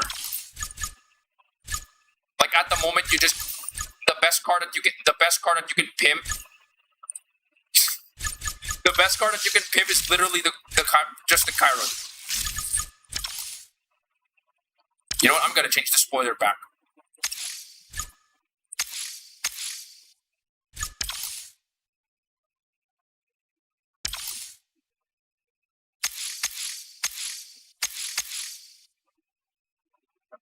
When they added star tokens, I thought they would add more body kits. Yes. That's actually a little. Or also, heck, some of the customization options from A9 China. Those customization options are sick. Like especially when I saw the shockwave animations, actually sick. I'm surprised they didn't do that one. So yeah, big yikes. All right. So I'm gonna have to turn off the timer for Pixel Pursuit. Excuse me. So I think 15 minutes is good.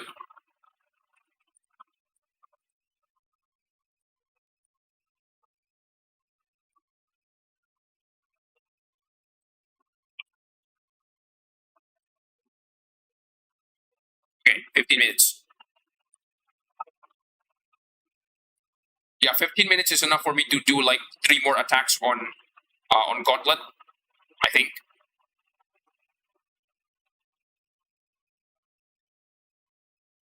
All right.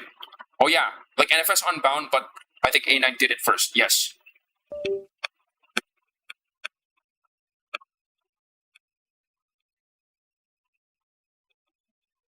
2:20 a.m. So tired did. You're 2 hours earlier than me. Are you from New Zealand or something, or are you from New Zealand or Australia? Not sure. Because 1 hour is like Japan, right? So I'm not sure who's GMT plus 10. I know GMT plus 10.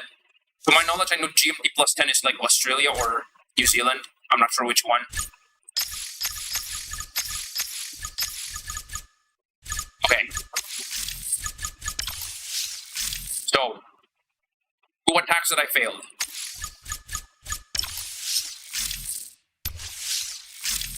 Aussie, alright. The land down under. Alright. Good day, mate. 1187. 1194.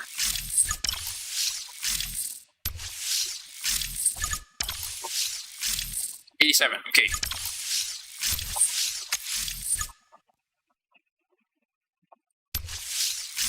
Hold on a minute. 19 seconds without evil. Oh, I would like to show you guys something very interesting. Do you guys want to see what pain looks like? Actually, here's the thing. 2 things.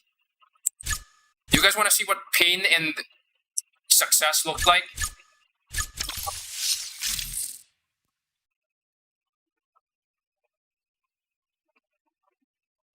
Why pain?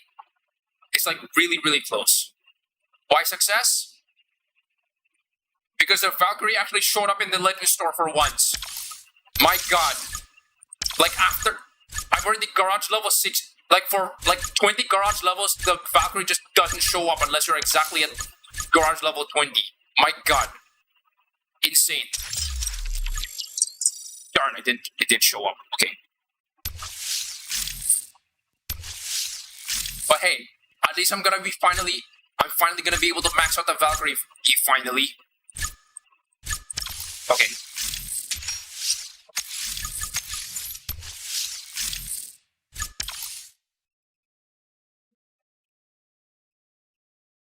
One to 6 viewers all of a sudden. That one viewer is probably me. Very likely, because I'm watching my own stream so that I can see what's going on, so that I can see what's. No, 2BB's away.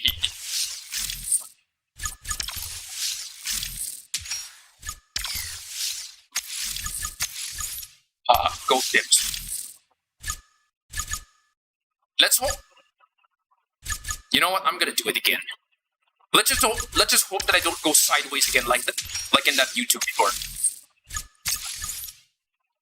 Vineyard Voyage in 23 seconds. I think for Vineyard Voyage I can do Remac. Is it Remac or Remats? Wait, no. Is it Remat or Remats? I know it's remats. If you're gonna be like culture appropriate. Where is it rocketing? Rocketing.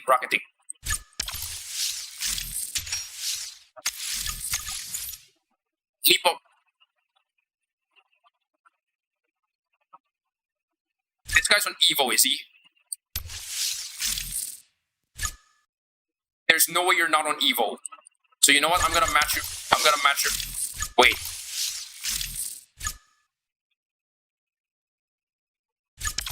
Do I have a strong... I don't have a stronger nitro. Okay, fine. Okay.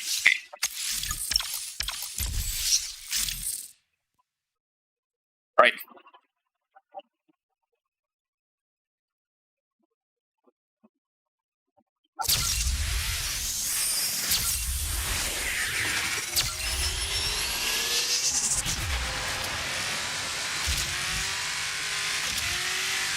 For those who are not familiar, by the way, Steadicam is actually my go-to.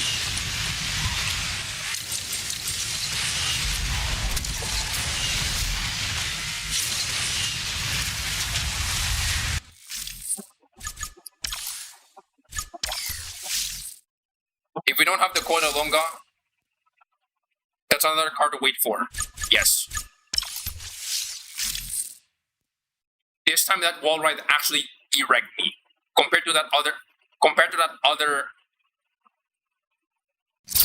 YouTube short where I was flipped sideways and then it didn't wreck me. So that's why I called it Schrodinger's wreck. Schrodinger's wall ride. Sorry.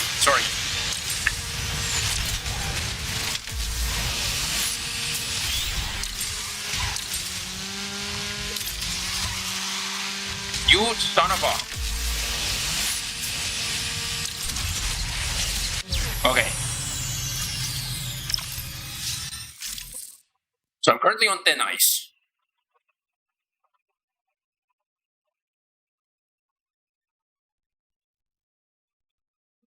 Huh?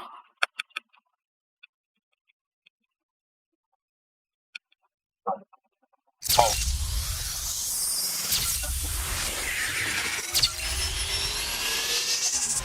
Wait, I need to make sure. Why is my Chiron hates the wall so much every time? Oh. Oh, hello, Blue Tiger. Thank you for joining in. Okay. The moment I touch my webcam, it always disconnects for some reason.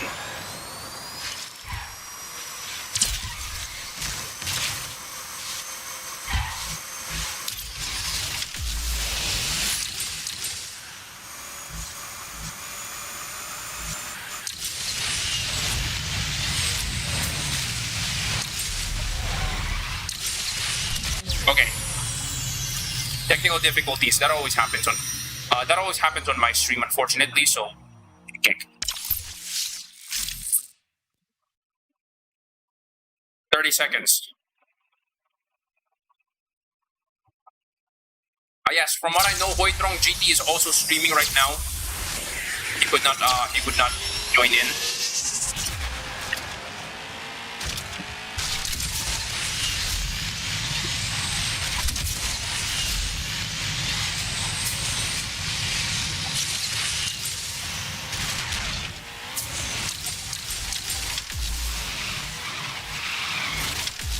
Come on.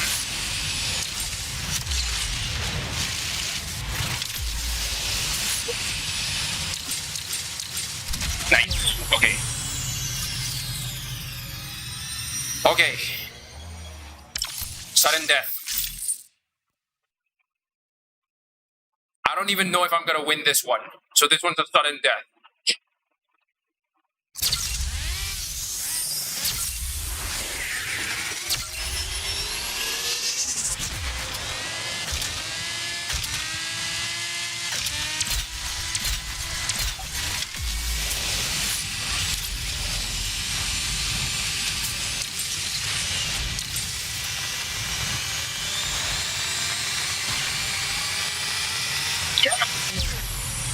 Okay. Nice. I wouldn't say that's by a hair if it's like 0.10 of a second, but hey, why not? Alright. Unfortunately, this is the first win for this stream, so... Okay.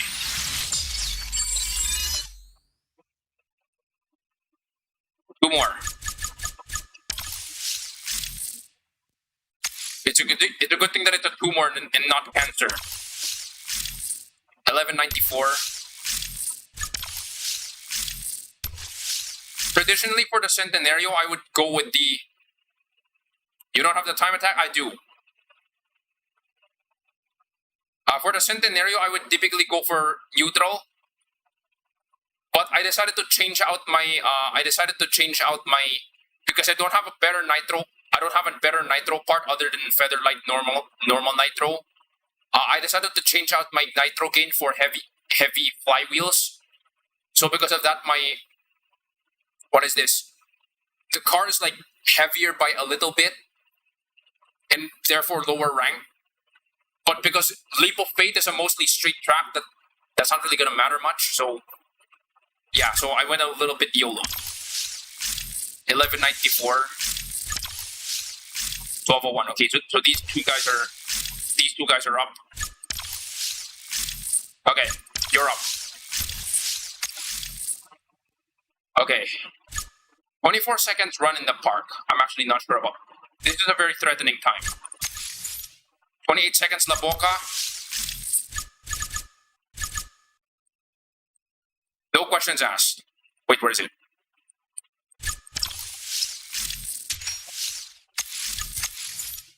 Icebreakers 35. Okay. Why not use the time attack on Leap of Fail instead of Descent? You can easily hit sub 19. To be fair, I actually have not tested. Okay, for context, I would rather go for cars that I know I can. I would rather go for cars that I know I can floor the track with, as opposed to cars that I'm not sure with. Okay. Wait, was I going? Was I doing? I have not. I only extensively tested the Nevera time attack on a bunch of tracks. Most of them are kind of straight tracks. But for other tracks, I have not tested them yet. So now that you mentioned that, I'm gonna have to test it in later time attack runs. Darn it! Wait, what was I? Okay, icebreakers. Okay.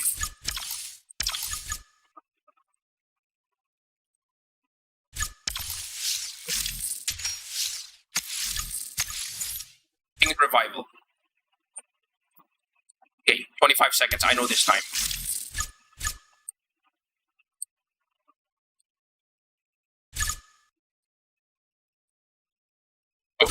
Okay, wait.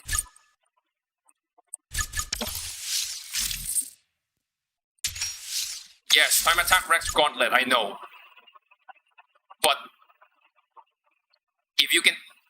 if there's no limit to repeats in this game in Gauntlet, people are just gonna be spamming time attacks all over the place and with no care for strategy. So that's why I'm also looking at cars that are like Class A and Class B, because you'll never know. There's so many people who fold very easily to a defense time that has like 3 or 4 agility tracks, because by default people are going to be using like S-class cars. But like, let's say for example they put, if my defense time includes Hellvale, Meiji Rush, La Boca, Hellvale, Meiji Rush, La Boca, and then Notre Dame, and then I use only B-class cars, you'd be surprised how many people actually fall victim to that attack, to that defense. Like sometimes, like a good 80% of people, they would just use. I guess the 4th track would be Urban Rush.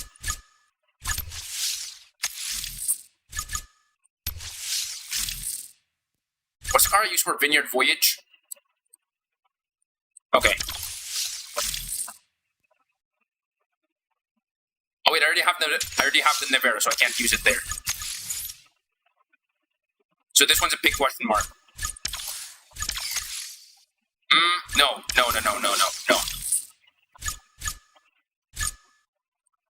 I'm not gonna use that one. I'm gonna lose this one, so I'm betting all of my races on this one. Okay.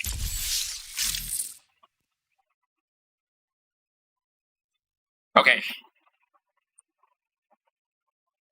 24 seconds on this track is insane. 35 seconds on King's Revival? Yeah, because it's supposed to be 25 seconds. It's 25.5.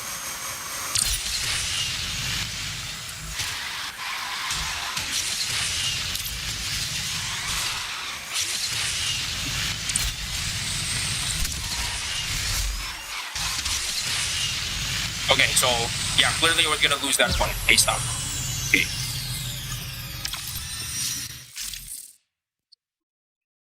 So, La Boca is pretty easy. I definitely need to try out the Batista.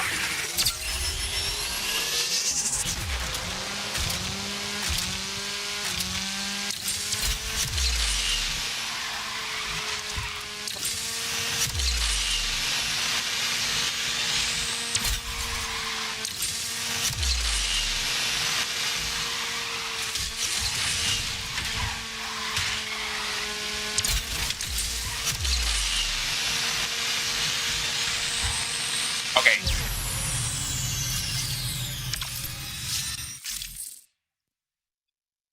Oh boy. Icebreakers.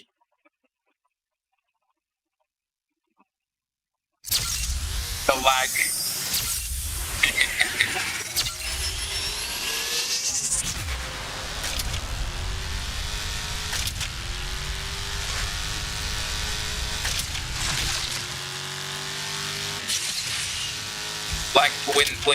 Lag to win opponents.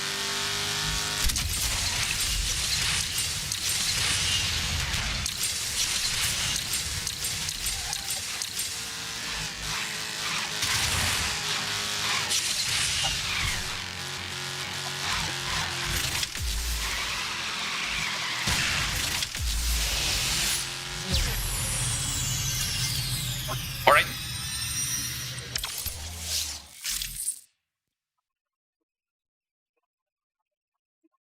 So for the Nevera, I think 25 seconds is usually what I can do. My god, that's static. That animated part of King's Revival is just...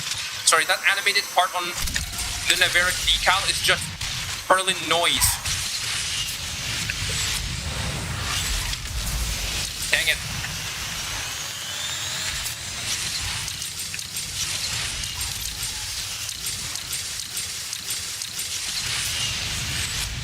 Alright. Nice.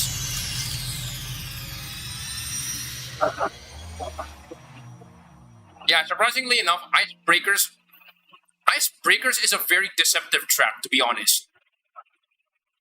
A good 40% of the... In terms of distance, a good 40% of the track is primarily speed.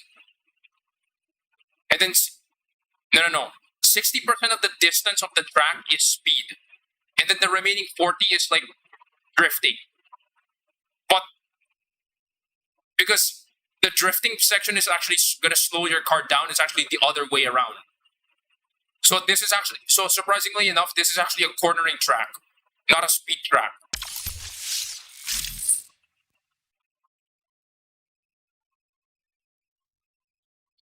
Like, by default, my reference time is 35.5 using the Senna. There's so many people who go like Watara, Chiron, and sometimes even Ultima that goes like 36. The heck?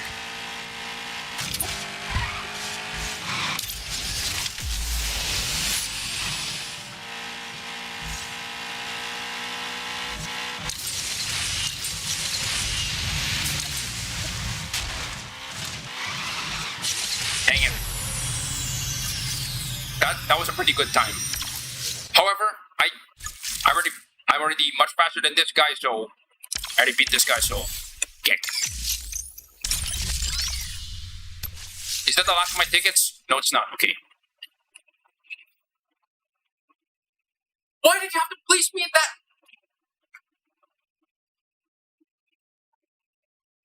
You know what? Screw you. I'm doing it. All right. It's a good thing that I did. It's a good thing that I have the nerd emoji and not those brain rot ones. Like, there's like the rock fine boom emoji. There's the viewing emoji. Yeah, there's the mewing emoji. And then there's this emoji. Why did you have to include this emoji? It's a good thing that I didn't have that. Okay. Alright, so I guess back to... Alright. I'll be honest. Drift intake feels... Like, to me at least, drift intake feels like it's cheaty. So my Chiron is drift intake. Light build drift intake. Sorry. Lightweight drift intake. It feels really cheaty because you can literally drift anywhere. And then pair it with shockwave. Pair it with long shot shockwave. My god. Evo Lycan hits low 22 on Vineyard Voyage with drift. Yeah, my Gauntlet build for Lycan is drift intake. So heavy drift intake and heavy I think in early gears it's heavyweight DT. I'm pretty sure, but I'm not sure if it's like, you know, I'm gonna check it right now. I have a community post on my YouTube where I have like 4 different Lycan builds. All of them are neutral. But specifically for my Gauntlet build, this is what I use. So more often than not, I typically use mid-weight reduction pack for many of my Gauntlet builds, unless I'm going for like I'm going for like an airspeed build, kind of like that. So yeah, this one hits the peak of neutral build. Also, it's heavyweight DT. Okay.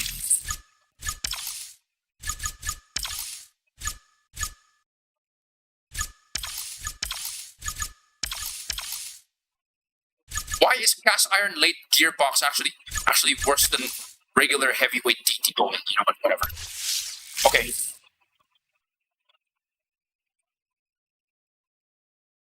Yeah, there have been many times in which I can hit the shockwave just by drifting.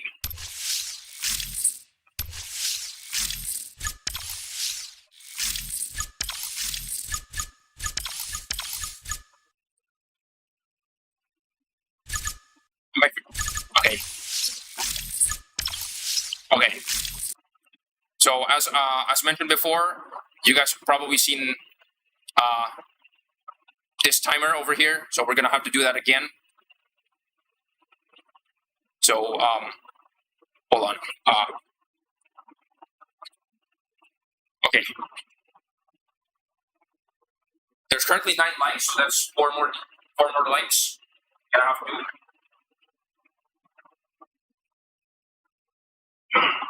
Okay. So 60 jumping jacks, I think. Yeah, 60 jumping jacks. Okay. 1, 2, 3, 4, 5, 6, 7, 8, 9, 10, 9, 8, 7, 6, 5, 4, 3, 2, 1, 20, 1, 2, 3, 4, 5, 6, 7, 8, 9, 30, 9, 8, 7, 6, 5, 4, 3, 2, 1, 40, 1, 2, 3, 4, 5, 6, 7, 8, 9, 50, 9, 8, 7, 6, 5, 4, 3, 2, 1, 70. Okay. Wait. Yeah. 1, 2, 3, 4,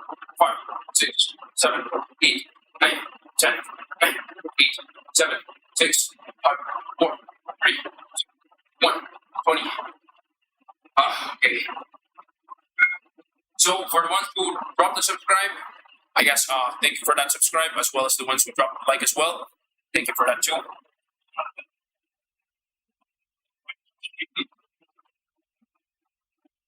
Okay. I want to be able to get heavy DT so I could use medium light engine and known drift intake and reduction and light reduction pack. Lands me in light build 4583. Always. Yeah, I'm pretty sure everybody who, unless they're going, for most people, unless they're going for like max air acceleration, max air speed slash max air acceleration, most of the time they would set everything to light build. Yeah, most of the time they would set everything to light build, light everything except for acceleration so that they can basically outspeed most people. And then depending on what they want, I guess you would go for Orange Nitro or Shockwave Nitro if you want to go for the cornering build, or you would go for Yellow Nitro or Perfect Nitro if you're trying to aim for speed. Air acceleration. I don't have any of the air speed parts on the Lycan, unfortunately. I only have heavyweight. I only have a weight reduction pack. Where is it? Oh wait, I do have the air packs. Mid jump aero pack. This is the only mid jump air. This is the only aero pack that I have. But the airspeed is not that fast. Air acceleration is pretty fast though. And then there's the semi-slick tire. Okay. For multiplayer, I use semi-slick tire, actually. So you know what? I'm gonna use that.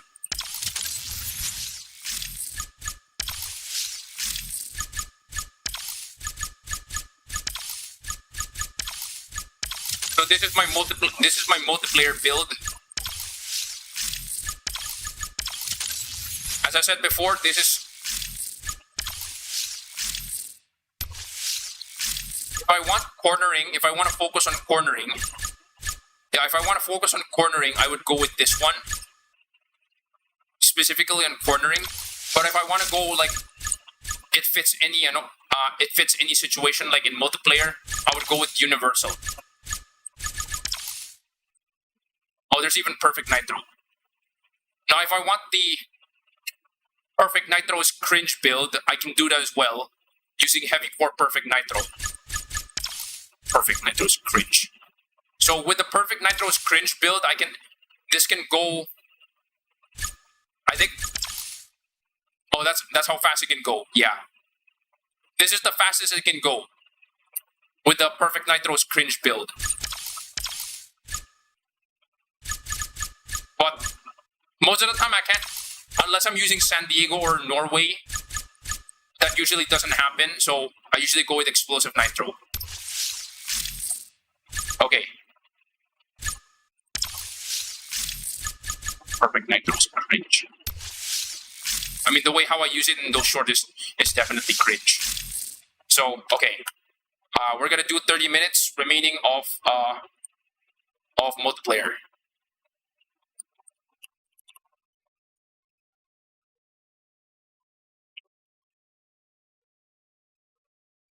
Alright.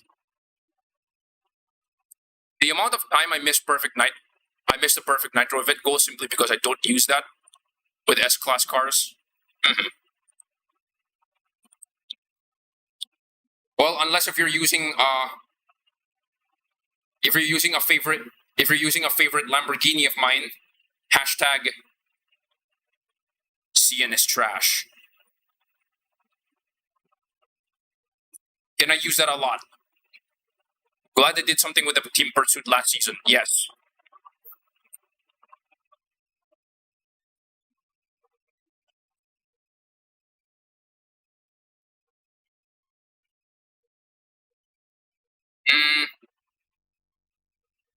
Yes, okay.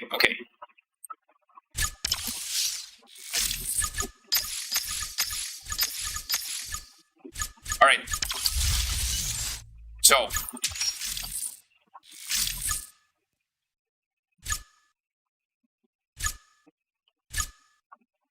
let's start mild. Immediately uses Lycan.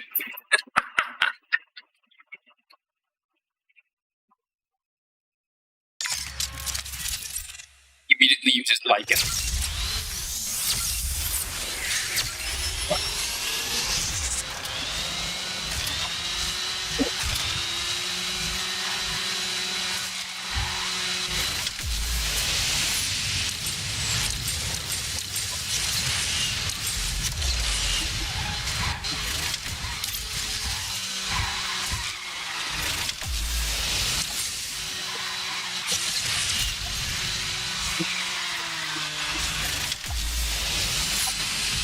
Got him.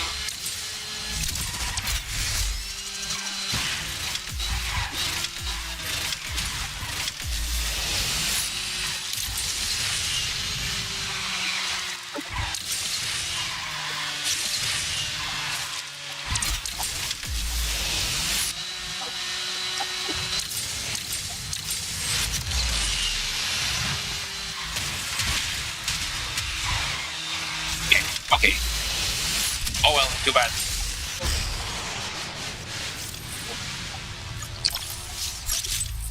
Alright. So this is going to be a very long climb to Legend League. However, as I always say,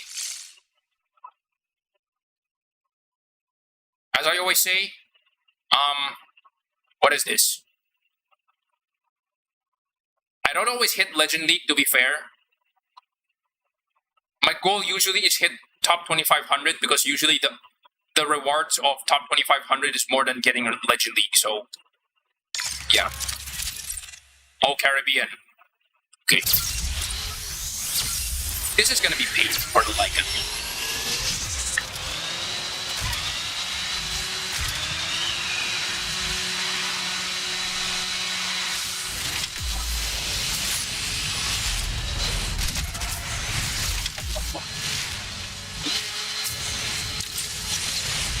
One. Okay, it was enabled. Oh!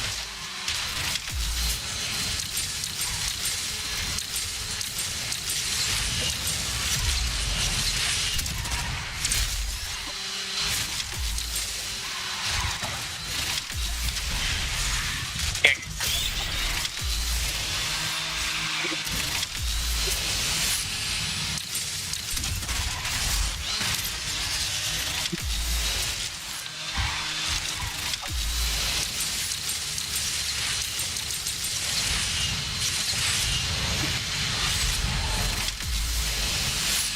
That jump nearly killed me. Somehow. Okay. Okay.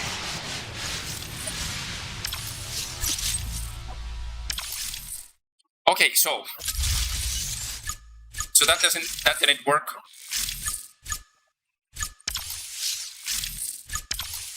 I'm gonna change it up then. I'm going back to my old system.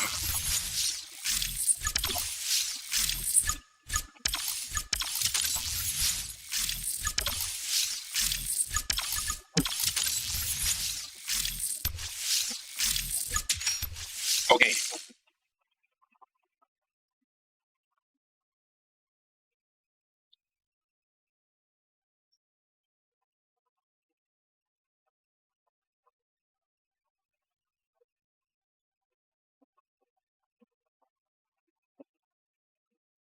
Midwest. Oh boy. This is gonna be fun.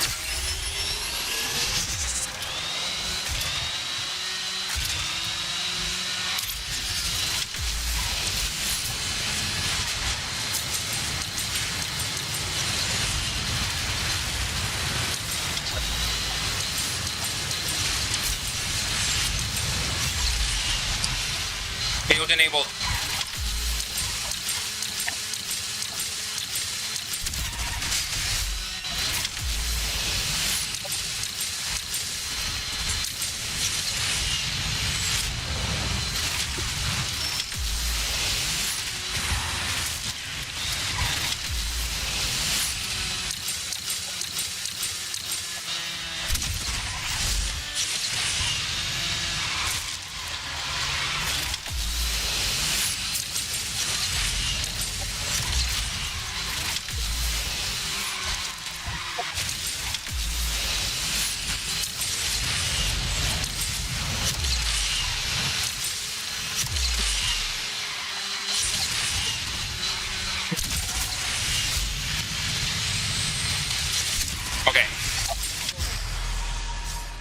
So what am I doing that near? Okay. This is one of those rare cases where where I was supposed to hit drift, and then what ended up happening was that I hit a 360, and then that's what happened. Now, so that was completely an accident. But something I discovered is that the bottom path is actually not as bad as you think. It's just that people prefer to avoid it because it just kind of sucks for speed cars. So yeah. Oh dang. Wait. Oh, also, Engine Sounds guy. Hello. Thank you for joining in.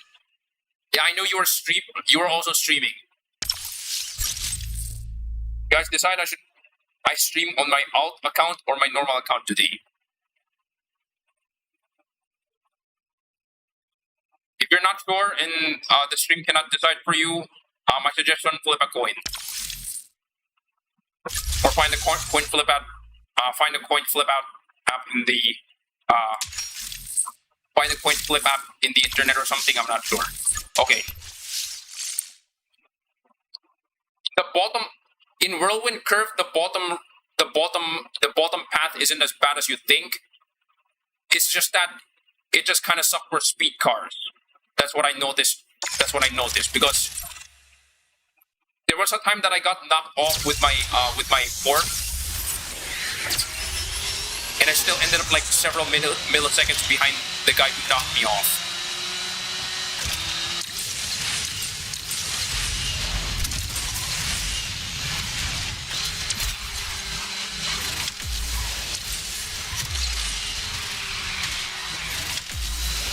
Nope.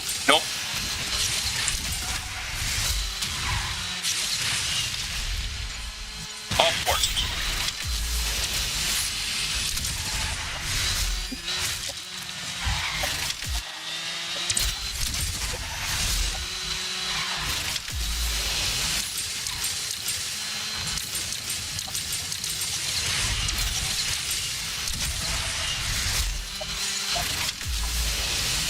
Okay.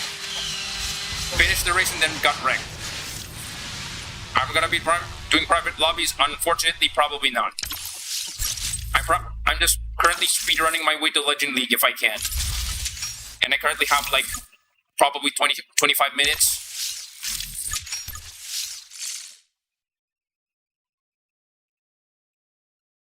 Yeah, so, okay.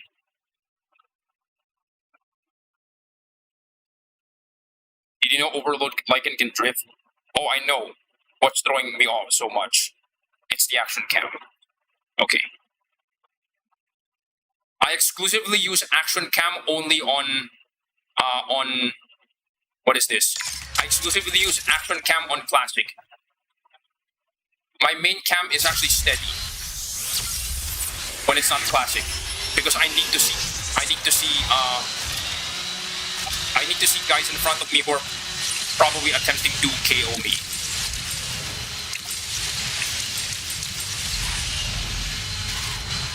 I do have an upcoming clip compilation, maybe this Monday, called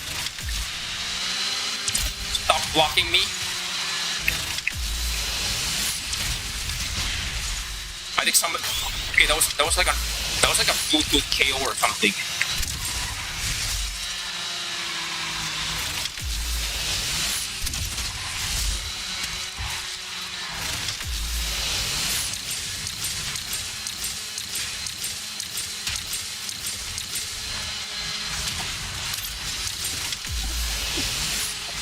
Got him.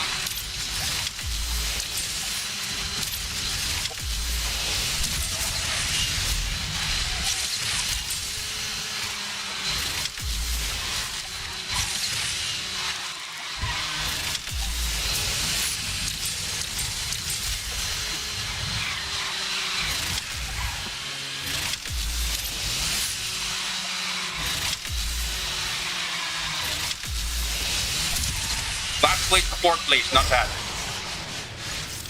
I'm so used to close cam. Random fact, the reason why Auckland isn't featured in Correct Size is because it's apparently the HQ of Drive Syndicate, where they practice. in Auckland, part of DS lore. Oh, interesting. I'm addicted to close cam because of the feedback and the sense of speed. I like knowing and precisely when and how to punch. Okay.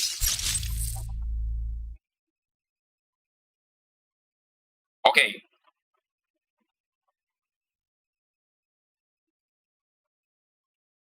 So for Huitrong GT, other than the new cars and new events, here are the important bits that you need to know.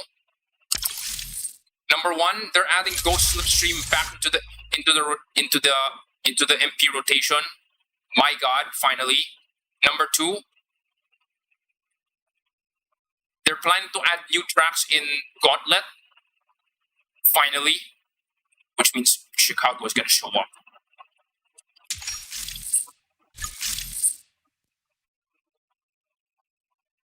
And I think that those are the really important ones. Okay. So other cars that I need to use. You know what? Fine.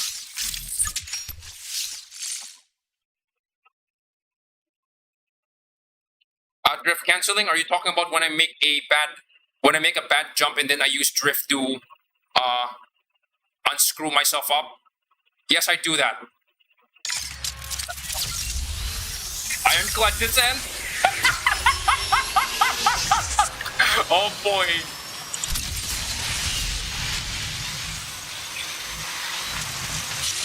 DSL Ironclad descent. Oh, you're gonna love Chicago's Ironclad descent and maybe Echo drift.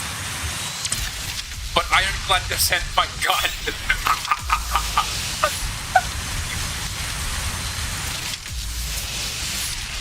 Okay, sorry, I'm rage quitting. Sorry. I got distracted by Ironclad descent. Unless they reuse that Cthulhu mode in Pac-Man. Oh my God. If you understand the Pac-Man lore, like the gameplay, that's exactly how it works. Holy! You eat a pickup. You eat. No snapping back the stick to drift and cancel straighten up before you shockwave. Yeah, I actually don't do that, to be honest. Now that that's the entire Pac-Man lore. You eat a power-up so that you can fight the ghosts.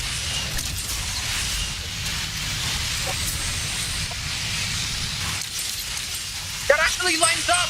Holy fuck.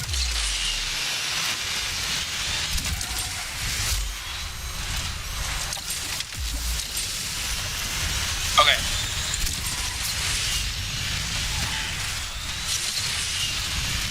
And no wreck. And he's losing ground. Okay. ETC. Rage quit. Okay. Oh, it's not that guy. He's catching up.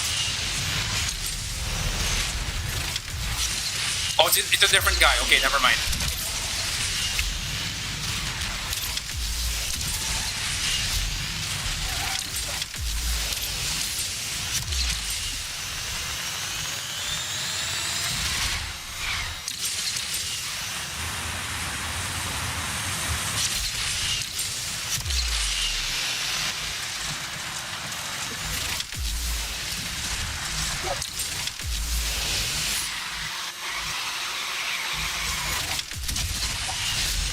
Cthulhu event actually caused the AI bullies in career to glitch and able to KO you by sandwiching you to the wall or contact to the air. I didn't know I did 18.8 with the whole mod with a gliding trick. Oops.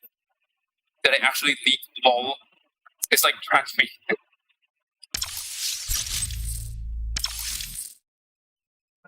If people are okay, if Chicago's Ironclad descent keeps showing up in Gauntlet, don't be surprised if people keep showing up with the CSL with an 18.8 second CSL time because of your YouTube short.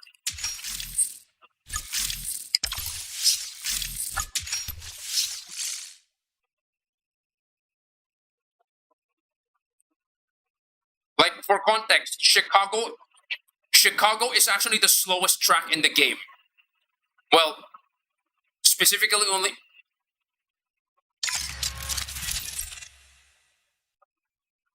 Specifically, when I measured a Skyward Breaker, it is the slowest track in the game. But it has like 25% airtime. Weird.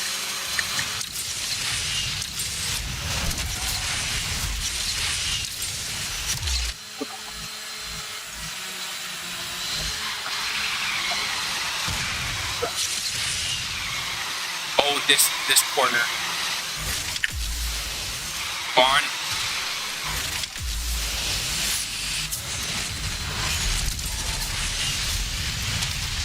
Oh, come on! The iceberg betrayed me.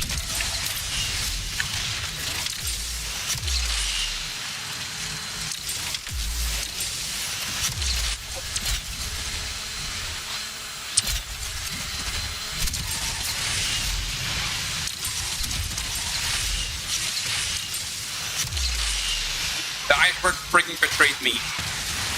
Okay.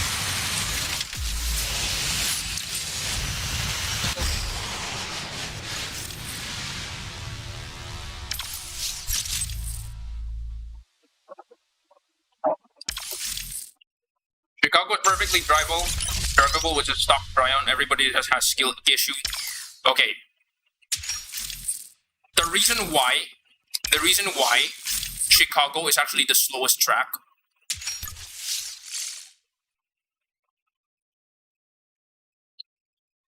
So the slowest track in the game without Chicago is definitely Naniwa-Tour.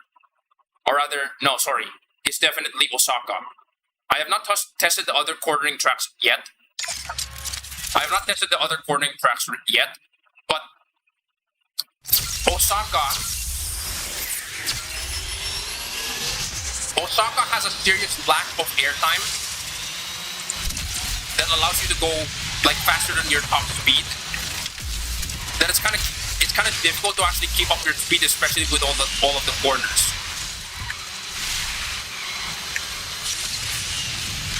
Oh, I know what's gonna happen in this. Oh no.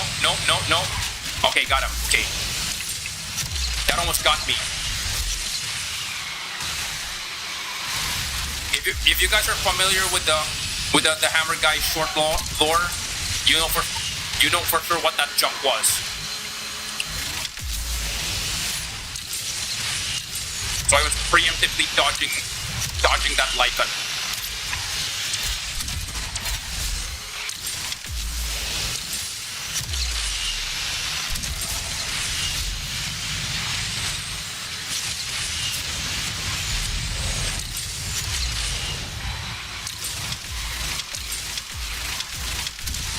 Okay, the iceberg section is suddenly harder to drive on FSR.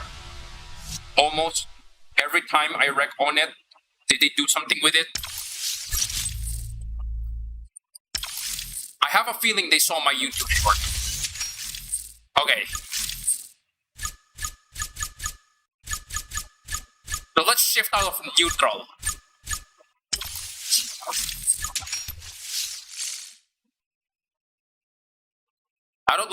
I'll be honest, I don't like using this car in multiplayer, especially in MP1. However, if I want to get ranked, not much I can do, so, okay.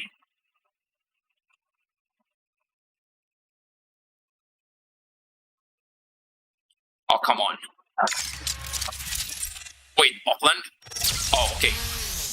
That means I have a chance.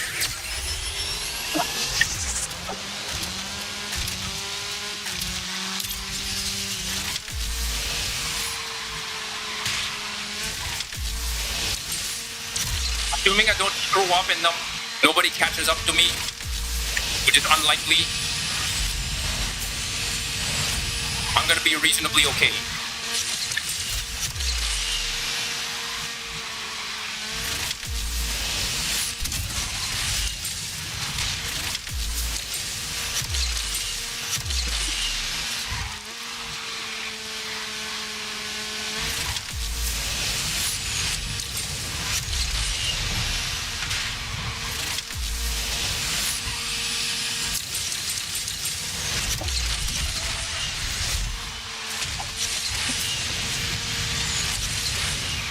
Okay.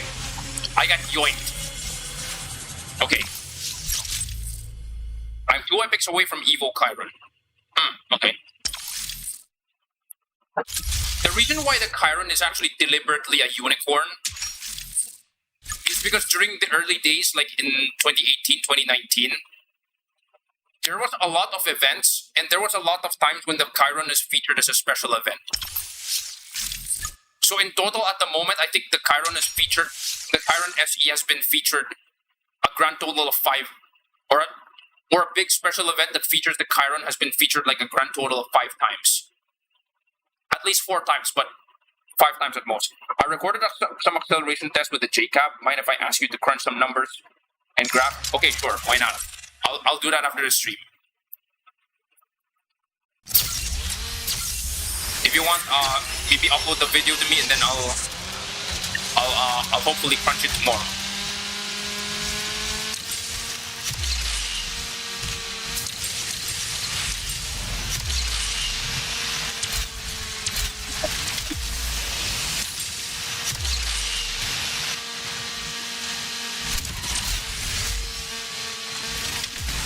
Oh, darn it. Huh? That rock didn't KO me?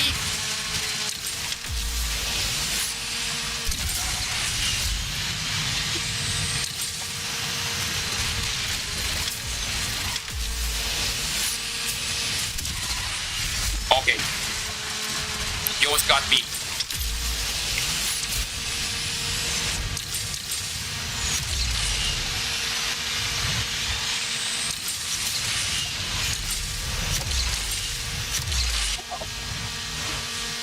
Too bright.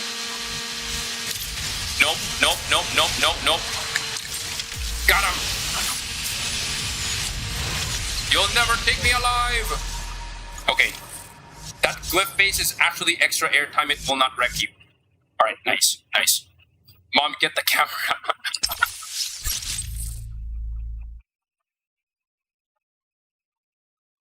Okay.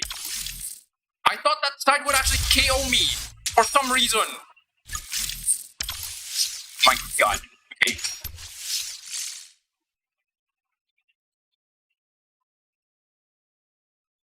That was a good run. Yeah, nice.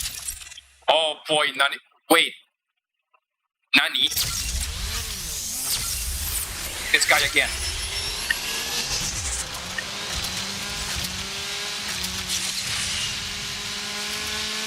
Oh boy, Nani what for? The agility test trap.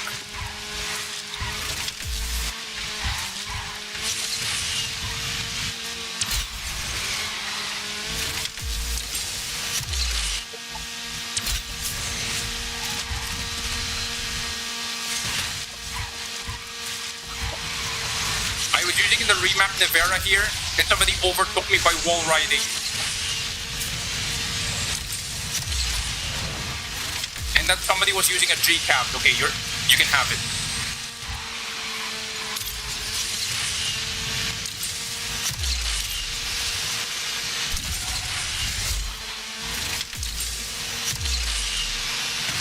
What the? I got traffic checked.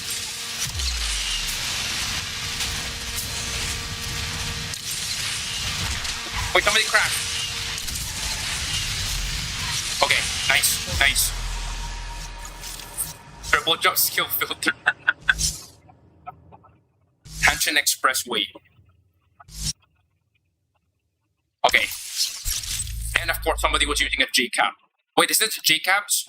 Oh yeah, Rebels Unite. J-caps. Oh, the Naniwa jump. The Naniwa triple jump.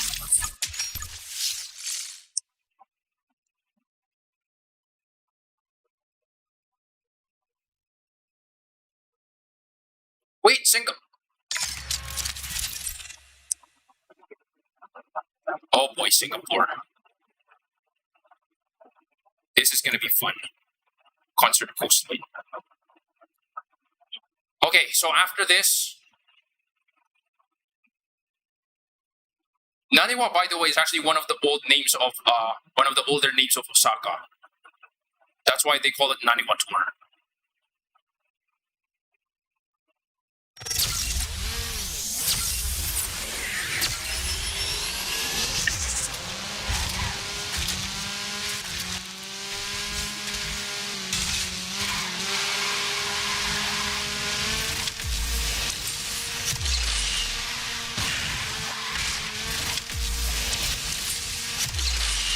Alright, you can have that.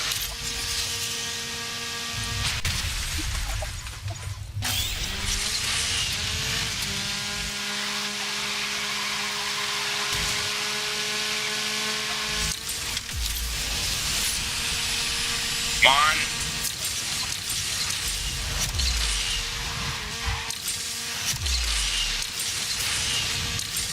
I thought my phone would explode.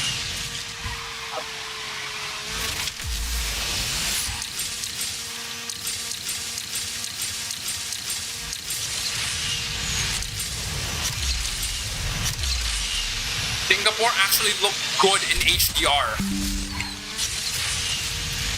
I actually didn't notice that. Oh, Venom Twister is live? Oh, okay.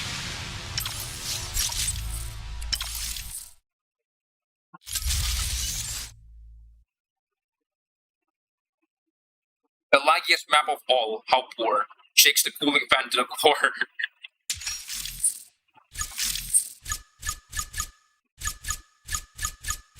If you thought Wuthering Waves would actually light your phone on fire, try Singapore.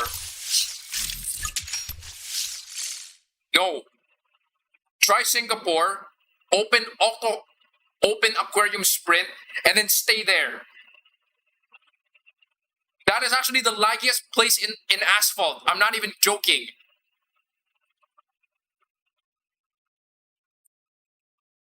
Alright. Caribbean, okay.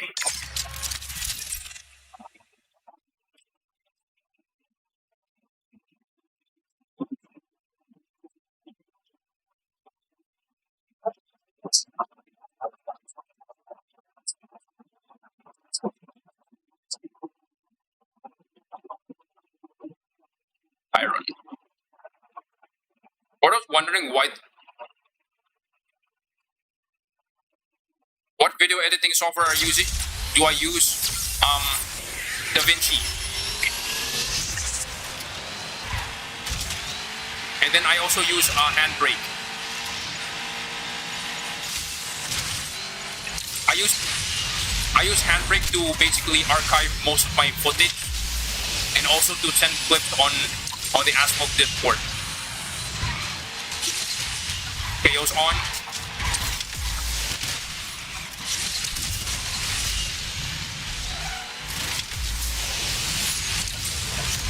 Oh, somebody got wrecked. That's some race fall off right there.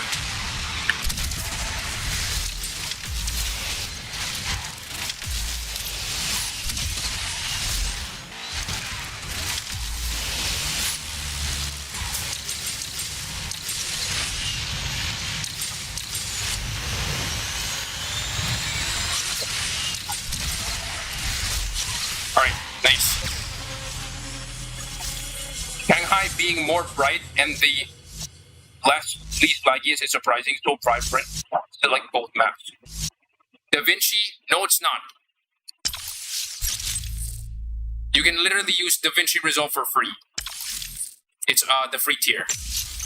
I mean, if you want some extra features like AI, in order for you to properly sort your footage, because like if you have like, I don't know, like me with 3,000 something footages, 3,000 something clips, and help you sort them out, that would be nice. But yeah, DaVinci is actually free. Some of the more pro stuff of DaVinci is definitely paywalled. So if it's useful for you, then okay, sure. But if you're just starting out, the free is more, for the most part, pretty good.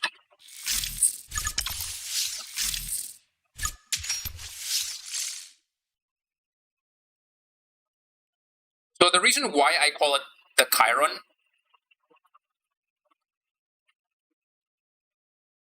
Do you play Wangan? I'm not sure. I don't. One game that I was planning to stream like a few days ago was actually oh, okay, just want a watermark. If you want a watermark, I think you can also do that in Handbrake.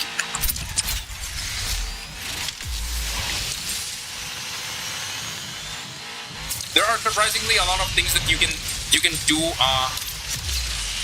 Yeah, there's surprisingly a lot of things that you can do in Handbrake, except actually video edit.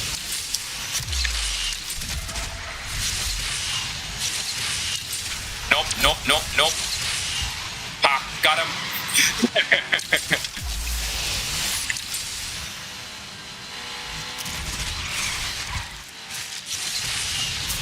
Oh, somebody crashed.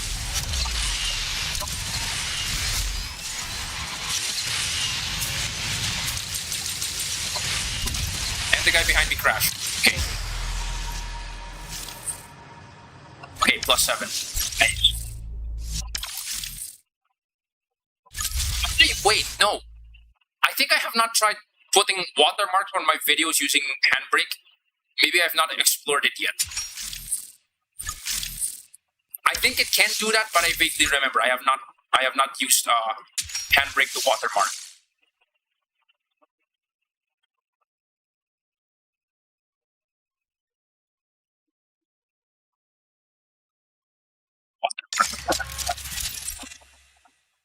Oh boy, Paris.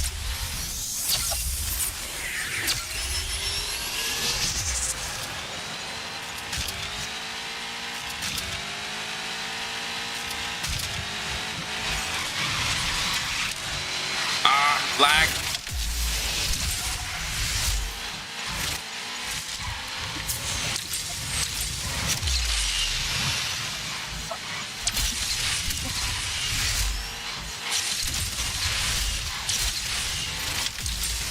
Dang it.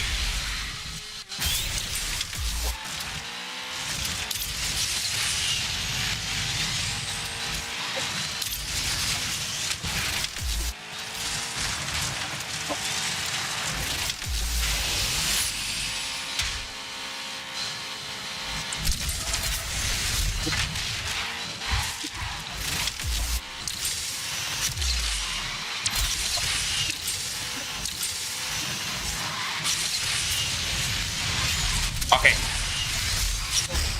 Well, that's the bare minimum that I would need. Yes, it's 20 seconds ago. I uploaded 3 Valkyrie KOs with Burnout. I'm gonna like that. I'm gonna watch that. I'm gonna watch the heck out of that video. Yeah, I think you already showed it to me, but if with those sound effects.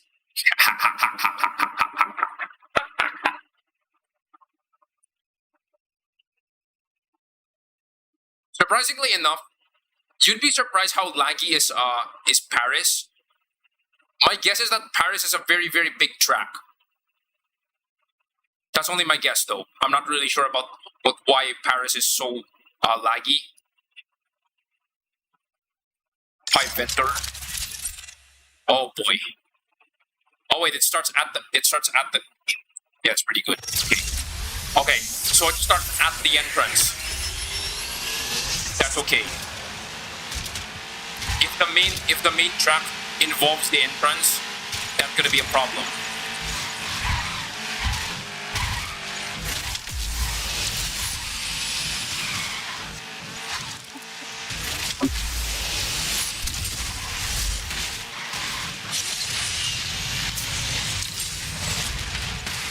Come on.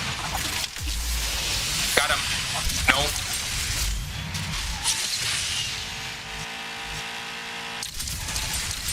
His player name is Sayonara for some reason. Okay.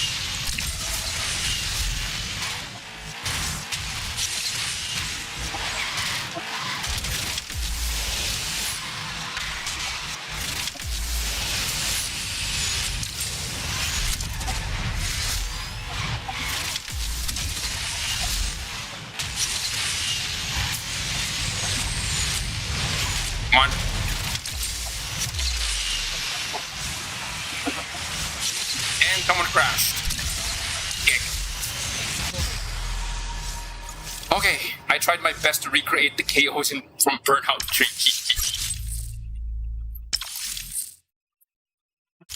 You'd be surprised. I have played every Burnout game, but I have not played Burnout Revenge for some reason. That is like the one Burnout game that I have not played, which is really unfortunate. Okay, so unfortunately I've run out of fuel, so that's a big keg. I'm gonna have to whale a bit.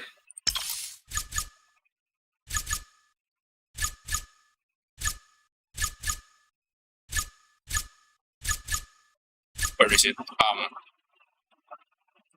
Batista.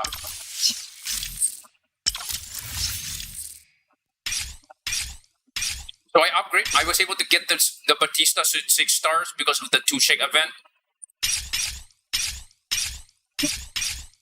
Yeah, I was able to get the Batista to 6 stars because of the 2-shake event, so now I have it at 6 stars. I just haven't had like $9 million to spend, but because of the Asfani special hunt, I'm probably gonna get there. New York has some of the weird starting points. One with an immediate drop off from the ship. One that drops into a station immediately. And one on the train tracks. And to tag, if you regularly watch my YouTube shorts, I would like to direct you to a YouTube short called Skill Issue Extreme. It's the one with a Lamborghini Sian. I was in a Platinum 1 league. At the time, it's Platinum 1, but as of right now, that's basically Champion 1. So, Champion 1 lobby. I was in a equivalent Champion 1 lobby using a Lamborghini Sian. Okay? The Lamborghini Sian is definitely one of the slow... I wouldn't say not one of the slowest because the Batista exists and the SF90 exists. But every other car in the lobby is slower than me. Sorry, every other car in the lobby is faster than me. And I still won. If I did not add the sound effects, it's gonna look like a very, very, very, very fast Sian or a lobby of slow pokes. So what did I do? I added all of the metal pipe drop sound effects for every person that got KO'd or they got wrecked. And the biggest culprit was literally the subway. I have to say, that subway in the track, The City That Never Sleeps, that subway is cursed. Specifically in The City That Never Sleeps. And then too short after that, I had opponents that literally fell off, that literally crashed, trying to exit that subway. There's something wrong with that subway. Now, there's an upcoming clip that I'm going to be uploading next week. It's called No Performance. You can guess what the clip is about. Okay, I'm gonna get to you guys.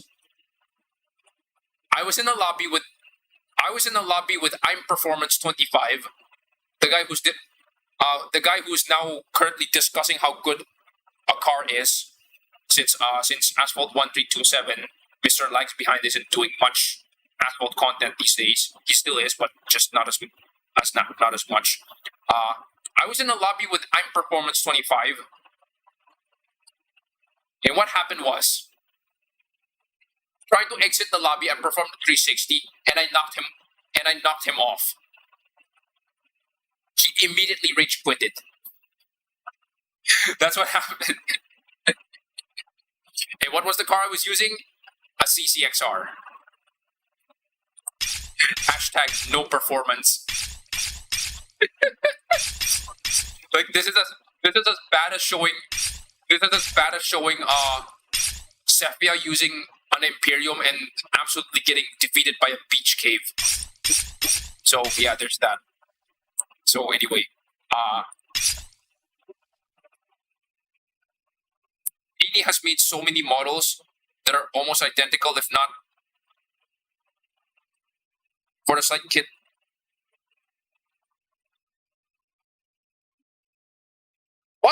Huh?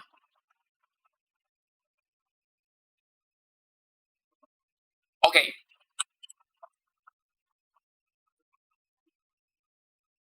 I would like to tell you guys some weird facts about Pininfarina.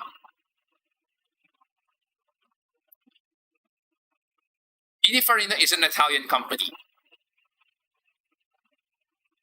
They were the designers. Oh, with the tech rules, almost everyone wrecked. Okay. Pininfarina is primarily car designers. They're not automakers. Their venture into automaking only came recently, which is the reason why they have the Battista. But before that, they were the main designers of Ferrari. You see where I'm going here?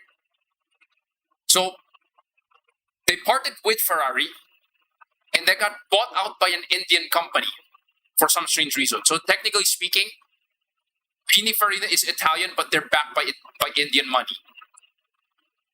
Tangentially speaking, you can say Pininfarina. You can tangentially say that the Battista is Indian. But then that's like a lot of Cinque one tar cinque. Cinque.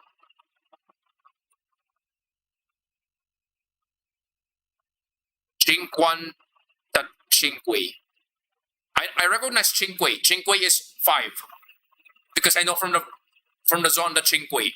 But the others, cinque one, cinquantar cinque. Cinquantar cinque. There. Bingo. Cinquantar cinque. I read that they were working with Ferrari before. Yes. But they were bought by an Indian conglomerate, so now they're backed by Indian money. So it's kind of like Porsche, like the Volkswagen group. There's a big Volkswagen group, right? And then under the Volkswagen group there is Bugatti Rimac, Porsche, and Volkswagen. Right? So what happened? So the lead designer of Ferrari parted. He means 55 for anniversary. Okay.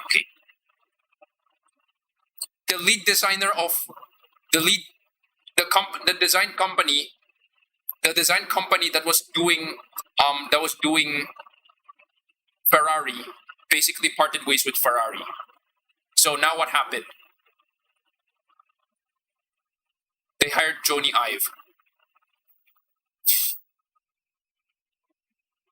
So that's why you have the Ferrari Luce. Regardless of how you look at the Ferrari Luce, okay? Regardless of how you look at Ferrari Luce, whether you know or not know Jony Ive, you're immediately going to think that the Ferrari Luce looks like an Apple car. No, think about it. You color it white, you slap an Apple logo, that's an Apple car. If you ask me, I would be okay if that was the case. I would not be comfortable seeing that as a Ferrari. That is like the least Ferrari that I have ever seen in my life. That would have been better if it was an Apple car. Okay, anyway. Cinquantar cinque, which means 55. Alright, okay. So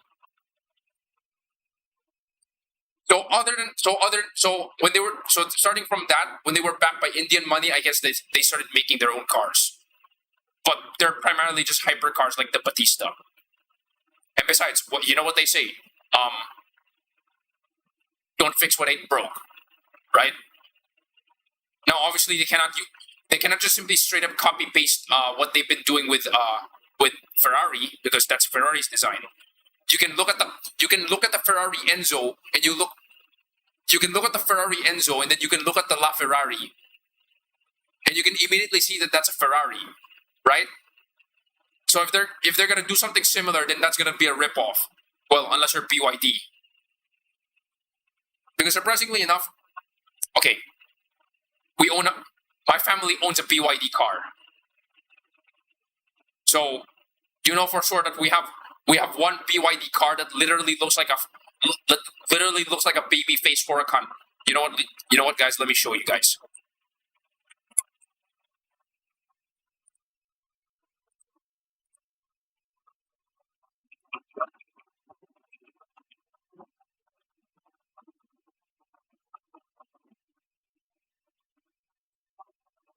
I'm not gonna show you guys the actual car, like IRL, but I would like to show you guys. So this is our family car, the BYD Seagull. It is essentially a subcompact hatchback. Avinish, thank you for joining in. I'm actually about to end the stream a little bit. I'm actually about to end the stream soon. Without even thinking about it, this one looks like a Lamborghini Huracan. All right, but here's the thing.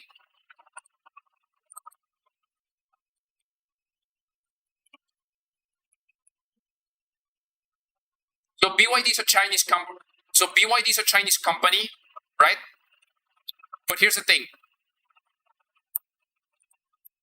He's currently the head designer of BYD. So he designed a lot of things. He has been in Alfa Romeo, Audi, and Lamborghini. A lot of European car brands. So the notable one is the Lamborghini.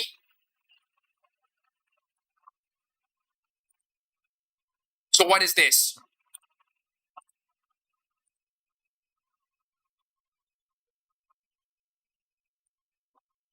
What is this? I call this baby face Lambo.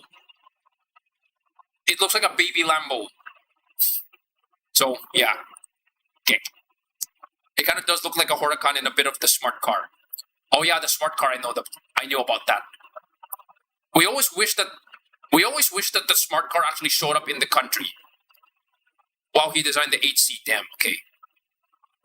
We kind of wish that we've been to Europe a few times. We kind of wish that we have the smart car in the country.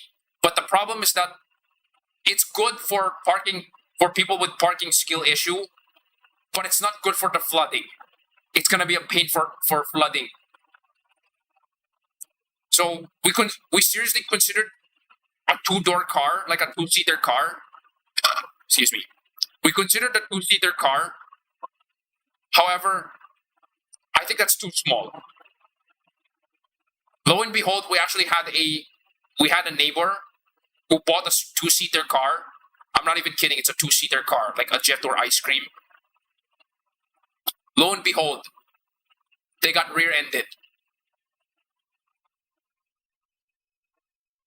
Your car is so freaking small that some bigger cars are going to accidentally hit it. That's the main problem of owning a two. Sorry about that. Okay. All right, sorry about that. Okay. All right, so I'm gonna have to end the stream very soon. So yeah. All right. What the?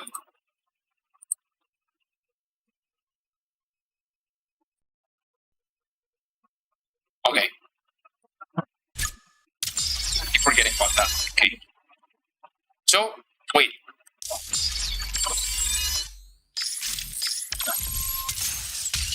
The Cyber Monday Batista.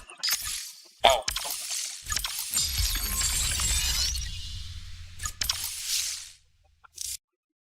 Okay.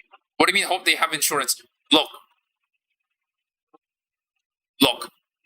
In most countries right now, it's kind of mandatory to have insurance. So that if you get pulled over at a traffic stop, you can prove that you did not steal the car. That's usually the case.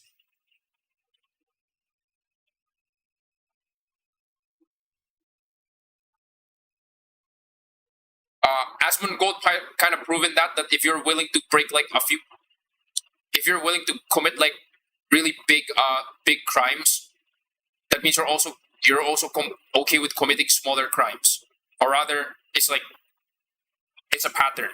So it's kind of mandatory. So yeah, that's a joke. Like, I hope you have insurance. Well, if you own the car, chances are you probably do have insurance, or else your car is like technically illegal. So yeah. All right. So that's a long that was a long after stream rant. Technically speaking, it's already after stream. So so for those who are currently watching, all I can say is thank you guys for joining in. I hope you guys enjoy the HDR. If you the HDR content, if you guys can actually see it, hopefully you can see it. But if you can't, that's also pretty okay. Same in Australia, mandatory insurance for different assets. Yes, all right. So yeah, all I'm gonna say is that I'm gonna have a few. There's actually a video that's gonna go live within an hour. Chances are it's not gonna get a lot of views, but it's essentially it's me trying to test HDR on this game. So yes, yeah. So it's me trying to test HDR on this game. Some of you probably seen the trailer of that on this stream. You guys are not gonna see it officially. But other than that, I guess stay tuned for more content. Hopefully I can actually finally get that garage maxing video go up very soon, because again, I've already recorded a lot of lines for it, but for some reason I couldn't get. I think I need to modify like one part, but okay, sure. All right, so hope you guys subscribe for more content, and hope you guys have a good day or night, whatever. All right, so sure. Dang, no drop frames, incredible. Okay. Anyway, thank you guys for joining in, and see you guys next time.